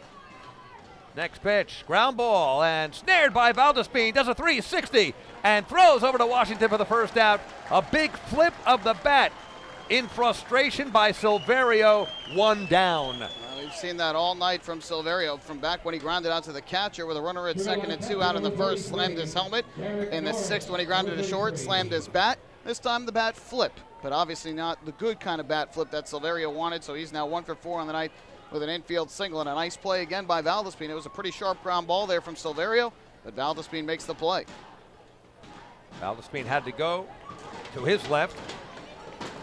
Our vantage point to the right. Derek Norris at the plate, the catcher, and he swings at the first pitch. Sends it to left field. Ruby Silva camps under it. He's got it. There are 2 down. Derek Norris now 0 for 4, and the Ducks are 1 quack away. It's Albert Cordero, the 3rd baseman for Sugarland. The switch hitter is 1 for 3 tonight. He has struck out, flied out, and doubled in the 7th, and did score a run. Scoring the 2nd run for Sugarland. Ducks lead at 6-2, looking to tie this series up at 2. Atlantic League Championship Series. Pitch to Cordero. Misses the inside corner with an off-speed pitch. It's 1-0. No one is sitting here at Bethpage Ballpark. The Thundersticks are out. The Ducks are an out away from completing a comeback of a 2-0 hole and tying the series. Next pitch, ground ball, left side, just foul. As Cody Puckett ran over to grab it on the backhand, but it was wide of the bag. It's 1 ball, 1 strike. Again, I've said it before, but you got to give credit to the fans here. They knew that the Ducks needed their support. Coming home down 2-0. They were loud last night, especially when Washington crushed the home run. They've been loud all night long and trying to will Abad and the Ducks to the final out here in game 4. Cordero at the plate, 1-1 the count, 2 down, nobody on, top of the 9th. Swings and fouls it out of play to the right side. It's 1-2. The Ducks now a strike away. If the Ducks finish this off, and should they win tomorrow, you will look back at that David Washington homer last night as the turning point. Fans are going absolutely crazy. Fernando Abad into the delivery, the 1-2, hit over our heads, out of play. 1-2 remains the count with 2 down, nobody on. Top of the 9th. Sugarland down to their final out, their final strike. Here we go again. Fernando Abad kicks and deals the 1-2. Stroke down the right field line, and that's going to be a fair ball. Going down into the corner. Albert Cordero cruising into second base with a stand-up double. The Skeeters are still buzzing. Tough pitch there, a breaking ball over the outer half from Fernando Abad, and Cordero just stayed with it and poked it the other way. It was just a matter of fair or foul, and indeed, Cordero was just able to sneak it fair down the line for the 2-base hit. I want all of you to get up out of your chairs. I want you to get up right now. Home plate umpire Tom Gandolfo taking a trip to the mound as Ramon Cabrera also went to the mound to have a word with tonight's closer, Fernando Abad. So Albert Cordero now 2 for 4 tonight, a couple of doubles. One down the left field line, and this one down the right field line. Dennis Phipps, the DH, 0 for 3 tonight. He has bounced out 3 times. Great play in the 7th by Cody Puckett to retire him. Here's the pitch from Abad. Swing and a foul straight back. And it's 0-1. Phipps went after the first pitch he saw last night from Abad and lined it to second. Valdespin made the play. And with Barrett Barnes at second, had already started a break for third, thinking it was a hit. Doubled him off to end the game. Fernando Abad looks into the sign for Ramon Cabrera. And now Phipps leaves the batter's box momentarily. 0-1 the count with 2 down, 1 on.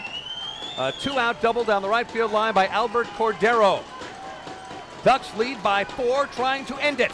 Abad's pitch is hit toward the right center field gap, and that one is going to go all the way to the wall. Grabbed by Miles Williams. Coming in to score is Cordero. Dennis Phipps with a stand-up double. Back-to-back doubles by the Sugarland Skeeters, who aren't done yet. It is now 6-3. Alvaro Rondon scheduled a hit, but we may get a pinch hitter. Indeed we are. It looks like it's going to be Javier Betancourt coming up to the plate. Batting for Alvaro Rondon, number 20, Javier Betancourt, number 20. So Javier Betancourt up to the plate. Yeah, the game-winning RBI in Game 1, the sac fly in extra innings that gave the Skeeters the win. The tying run is in the on-deck circle. It is 6-3 Ducks. First pitch, curveball up high. Boy, Sugarland is not making this easy. 2 outs, nobody on. Ducks up 6-2. Cordero of Sugarland doubles down the right field line. And then to the right center field gap, another double from Dennis Phipps. Back to back, it's 6-3. Betancourt at the plate. And the pitch hits the outside corner. Good backdoor breaking ball, it's 1-1. Obviously Abad not getting what he wanted the last 2 at-bats, but he's got to settle down here, challenge Betancourt, try and find a way to get this final out, and prevent the Skeeters from continuing to try and get to him with 2 outs here in the inning. Coming set is Abad. The pitch, swing and a miss. 1-2 the count. Once again, Sugarland down to their final strike.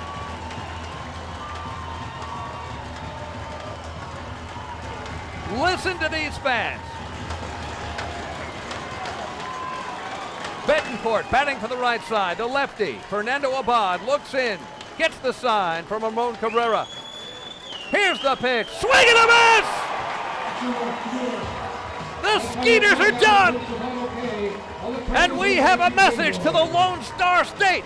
Hey, all my exes may live in Texas, but this series stays here in Central Islip for Game 5. Ducks swat the Skeeters and beat the Skeeters 6-3 to force a 5th and deciding game tomorrow here at Bethpage Ballpark. This series is tied. Ducks 6, Sugarland 3. Ducks win. Outstanding performance once again from the Ducks tonight with their backs against the wall. Trailing 2 games to none in this series. They come back home. They get the dramatic home run last night. A little bit less drama in tonight's ball game for the Ducks as they score 2 runs in each of the first 3 innings in support of starter Dennis O'Grady, taking advantage of another poor start from Dallas Beeler. And Carlos Pimentel and Fernando Abad get the job done to seal up this 6-3 victory. We'll take a break, come back with what Bob Murphy used to call a happy recap. For us, it's an hysterical recap, as a 5th game in this best-of-5 is on the way for tomorrow. We'll look back at Game 4, a memorable one for the Long Island Ducks. We'll be back at Bethpage Ballpark in a moment. Hey fans, this is outfielder and hitting coach Lou Ford, and you're listening to Ducks Baseball on the Long Island Ducks Broadcast Network.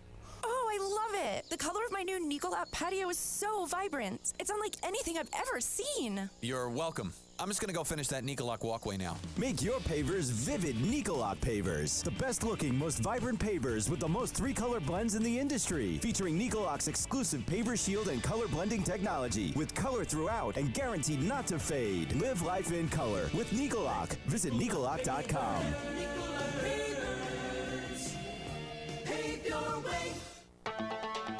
Hey Ducks fans, stay up to date with Long Island's hometown team by visiting Quack of the Bat, the official blog of the Long Island Ducks.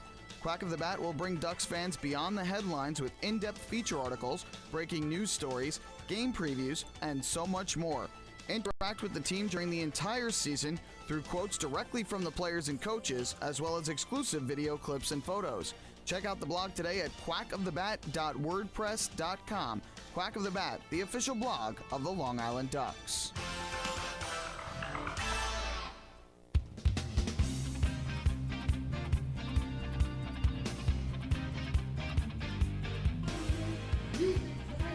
Well, back here at Bethpage Ballpark for the second night in a row, staring down elimination, the Long Island Ducks have done it again. They pick up back-to-back victories here at home over the Sugarland Skeeters. Last night, a 3-2 win thanks to an 8th-inning home run from David Washington. Tonight, the offense came early for the Ducks. 2 runs in each of the first 3 innings. The bullpen seals it late despite a bit of a 2-out rally in the 9th by the Skeeters. And so the Ducks win it 6-3, and how else would this postseason and this year end? What other way would you want it to end besides a winner-take-all Game 5 for the title? A 5-game series, Ducks against Somerset. A 5-game series, Lancaster against Sugarland. We said going into the game tonight, could there be any other way for this season to end in the championship series but with a 5-game series? A 5th and deciding game, and yes, the Ducks have finally wrestled home field advantage back for a 1-game winner-take-all scenario. The Ducks have been in this position before, and tomorrow night, Jake Fisher on the mound. Certainly the Ducks seemingly have the advantage going in, but every game is just a whole new ball game, literally and figuratively. Tonight, though, the Ducks took the heart right out of Somerset in those first 3 innings, going up to a 6-1 lead.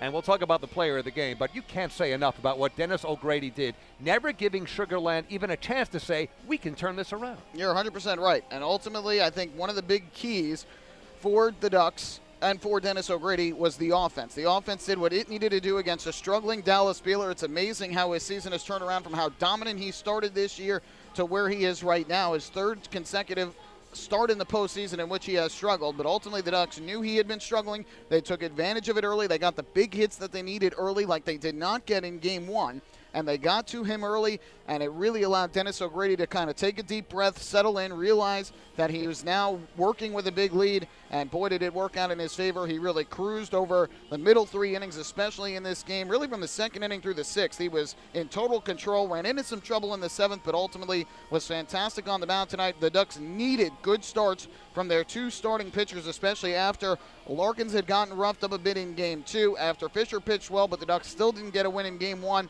They needed their starters to be great here in these 2 games. They were, and now it'll be up to Fisher to try and continue that line of great starting pitching tomorrow in Game 5. So here are the keys to tonight's game. First of all, the Ducks giving up a run on the top of the first, but immediately scoring 2 on 3 wild pitches, a wild bottom of the first. Dallas Beeler, the starter for Sugarland, had lots of problems getting the ball over. He was bouncing it, throwing it all over the place. The Ducks took advantage and scored twice. Then in the 2nd and 3rd innings, 2 gigantic 2-out hits. A 2-out, 2-run double by Jordani Valdespin, who's been doing it all year and during the playoffs too, and a 2-out single scoring 2 runs by Cody Puckett in the 3rd inning. So that gave the Ducks that 6 runs up on the board. It was 6-1 at that point. Obviously, Sugarland would try to chip away. Let's also not forget something else. The defense. At least 3 spectacular plays in the game by Dan Lyons at short. At least 2 by Cody Puckett at third. A diving catch by Daniel Fields that you won't see anything else, but Daniel's done it every single night, it seems. That's in center field. So the Ducks did it all. No errors up on the board. Great defense. The pitching came through. The offense was there in the first 3 innings. It was a fantastic game for the Ducks, start to finish. This game certainly had the very much similar feeling to what Game 1 and Game 2 of the first round had, where all three kind of came together. The offense, the defense, and the pitching. A great performance by the Ducks. You talk about players of the game, I think you can get one for a pitcher and one for a position player. The pitcher has got to be Dennis O'Grady with his terrific performance on the mound again tonight. 7 innings, 6 hits, 2 runs, both earned. He walked 2 and struck out 4. Offensively, Cody Puckett, who to me had some big shoes to fill coming into this series after losing Taylor Ard as he went home for the birth of his child. Ard, of course, hit over 400 in the first round of the playoffs. Puckett with 3 hits and 4 at-bats tonight, drove in a pair of runs, scored a run. He's now hitting .385 in this Atlantic League Championship Series for the Ducks. He deserves all the credit in the world for the job he has done and what's been certainly a frustrating season for him. You use that word redemption. Cody Puckett, who we all have gotten very close to, he's been such an anchor in the infield, a clutch hitter for so many years for the Ducks. Spent much of last season out, was injured, and his season was effectively done. And this year comes back, plays behind Taylor Ard, is in the lineup, he's plugged in here and there, and comes through in such a big way tonight and in the postseason. And Dan Lyons, also one of our favorite all-time Long Island Ducks. He's played the most games in Ducks history, 1,000 hits, everything else that Danny has done in his incredible career. And he had a big hit tonight, a bloop single, and a run scored in the second inning. All the great defense as well. Some of the defense wasn't top-notch for Danny's high standards this season, but he did it tonight when it counted most. So for those two players who have had some problems, have come back, and redemption tonight for those two. Well, we'll take one more break here on the postgame show. When we come back, we'll recap this game quickly, give you the out-of-town score updates, and then we'll set you up for Game 5 tomorrow. Winner take all, Ducks and Skeeters for the championship. Hey fans, this is Bud Harrelson, and you're listening to Ducks Baseball on the Long Island Ducks Broadcast Network. Sayville Ford, Long Island's Ford giant, has been family-owned and operated for over 60 years. Stop by today to check out their giant selection of new and pre-owned vehicles at their state-of-the-art showroom featuring enclosed service drives and a luxurious customer lounge. Get giant savings on hundreds of new and used vehicles in stock. Sayville Ford, the no-fees dealer. Visit online at SayvilleFord.com or download the Sayville Ford app today to learn more. Call 855-917-8737 today. Have your birthday at the ballpark this season and celebrate with the flock. Kona Ice birthday party packages with the Long Island Ducks are now available. Each package includes 10 box seats, a commemorative birthday t-shirt, and autographed baseball. Refreshments including hot dogs, chips, cupcakes, frozen ice treats, and so much more. Best of all, the birthday child will stand on the dugout while the entire crowd sings happy birthday. Reserve your party today by calling the group sales department at 631-940-3825. Kona Ice birthday parties with the Long Island Ducks, a once-in-a-lifetime experience.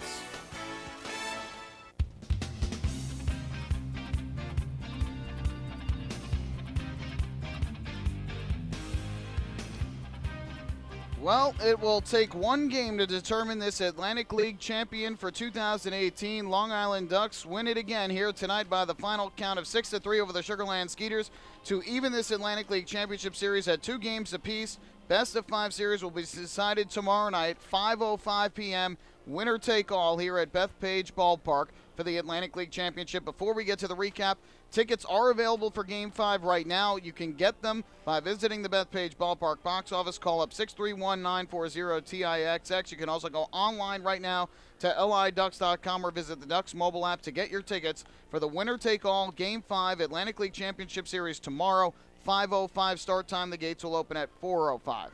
As for the recap, once again for the second night in a row, it was the Skeeters getting the early lead, scoring a first-inning run. In that inning, a leadoff walk to Barrett Barnes, and with one out, a single to left by Anthony Ginsanti. They tried to pull off the double steal. Barnes was caught stealing at third base, but Ginsanti moved to second and then came home on an RBI double to right by Matt Chavez. His 7th RBI of the postseason made it a 1-0 game, but that's when the Ducks took over.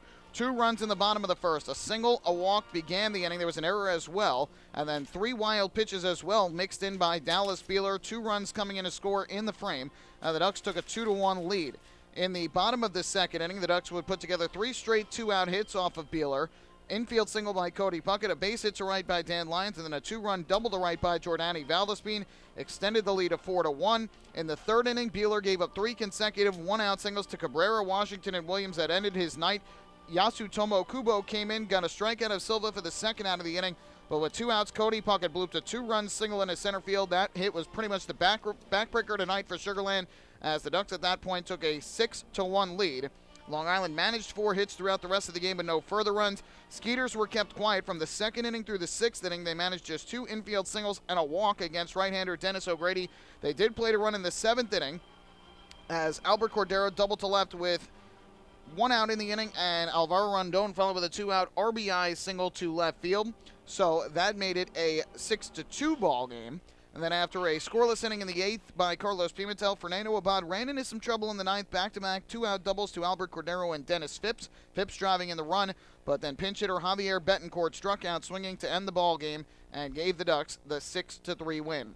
Final totals from tonight's game: 6 runs, 12 hits, no errors for the Ducks. They left a total of 7 men on base. For the Skeeters, 3 runs, 8 hits, and 1 error. They left 6. Dennis O'Grady, 7 innings of 2-run ball, gets the win. He improves to 1-0 here in the postseason. Dallas Beeler, just 2 1/3 innings tonight. He allows 6 runs on 7 hits and a walk while striking out 5. Falls to 0-2 with a 9.53 ERA here in the postseason. No save in the game. It took 2 hours and 48 minutes. In front of a crowd here of a passionate 3,193 who made a ton of noise tonight and willed the Ducks to yet another victory. So, David, 1 game, winner take all tomorrow. Of course, if you remember back in 2012 here at this ballpark, Ducks and the Barnstormers played a back and forth series that saw the Barnstormers take game 1 and the Ducks take game 2 on the road. Lancaster took game 3. The Ducks came back with a win in game 4. And, of course, it was the Dan Lyons walk-off bunt that won the championship on this field in 2012 in Game 5. The Ducks will have a chance to clinch a championship on this field for just the second time in their franchise's history tomorrow. How about that? 6 years ago. Can you believe 6 years since the Dan Lyons bunt? And Dan, such a big component defensively and otherwise here tonight. So the Ducks going up against the Sugarland Skeeters. This is not a repeat of 2016 when Sugarland swept the Ducks and won Game 3 right here at this ballpark. Now it's anybody's game, and to say there's any momentum going into tomorrow, yes, the Ducks have home field advantage. They've played so well at home in the playoffs and during the regular season, but momentum only lasts as long as tomorrow's starting pitchers. And barring any crazy changes that we don't know about, Jake Fisher will start tomorrow. Of course, he pitched in Game 1 of this series. Thus far in the postseason, Fisher is 1-0 with a 1.98 ERA through 2 starts, 3 earned runs given up in 13 2/3 innings. In Game 1 against the Skeeters, 2 runs on 4 hits and 4 walks over 6 2/3 innings while striking out 4. On the other side for the Skeeters, it'll be lefty James Russell. 2 starts in the postseason, 1-0 record, 2.08 ERA, 3 earned runs in 13 innings. In that Game 1, he did concede 9 hits and 4 walks to the Ducks over 6 innings of work, but he only allowed 3 runs, all in the first inning, all on that Lou Ford home run. Wiggled in and out of trouble, stranded 9 Ducks batters on base, and ultimately took a no decision when the Skeeters came back and won that game in 13 innings. An outstanding pitching matchup. I don't think you can ask for a better pitching matchup in a decisive Game 5. And with the way this postseason has gone, not just in this series, but through the entire postseason thus far, I really don't think you, the Atlantic League, the Ducks and Skeeters organizations, or any fans of any of these teams in the Atlantic League could ask for anything more than a winner-take-all Game 5. And when you think about it, one way or another, tomorrow it will be memorable. It may not be the best of memories for the team that comes up short, but for the Ducks and Sugarland, the 2 best teams in the Atlantic League this season, with all due respect to Somerset and to Lancaster, I mean, the top 4 in the league were just superior this year in every way possible. But for the Ducks and Sugarland to end it in a 5th game, it'll be something special. As Dennis Hopper said in the movie Hoosiers, "Oh, I wish I could be there with you." I can't. I'm not going to be here tomorrow night. I'm working. I'm elsewhere, but I'll be listening. I'll be watching. And you'll be here in spirit, that's for sure. I will, and I will be watching every single pitch, and I will certainly text you when that game is over, when the championship trophy returns to Long Island, which I fully expect it will be. Michael, it has been, since this is my last broadcast, working with you and Chris, working with the best, and it's been an absolute joy. It's been the love of my life, this long-time relationship with the Long Island Ducks that dates back not only to April 28, 2000, the first night of the Ducks here at the ballpark that was known as EAC Park, but EAC? Was it EAB, I think. EAB. See, that's Close so enough. long ago I couldn't even know. But it has just been a great relationship, and looking for more and many memorable seasons to come. But tomorrow, it all comes down to one game. It's been a blast and a half having you here in the broadcast booth again during the 2018 season, and I have no doubt tomorrow will be another exciting, tense, drama-filled ball game between these two teams to determine the Atlantic League champion. That's going to do it for us tonight here in Game 4 of the Atlantic League Championship Series. Once again, the final score, the Long Island Ducks 6, the Sugarland Skeeters 3. Game 5, winner-take-all of the Atlantic League Championship Series tomorrow evening. We invite you to join us for our broadcast. I'll have the call with Chris King here on the Long Island Ducks Broadcast Network. We'll have the pregame show at about 4:50 in the afternoon. The first pitch will come at 5:05. You can follow all the action for the winner-take-all Game 5 right here on the Long Island Ducks Broadcast Network. For David Weiss, my name is Michael Pollack. Thank you so much for spending your Saturday night with us. We hope you enjoyed the broadcast and another Ducks win. Have a great rest of your Saturday night. Rest up, get ready. Game 5 Atlantic League Championship Series tomorrow to determine the 2018 Atlantic League champion. Good night and so long from Bethpage Ballpark.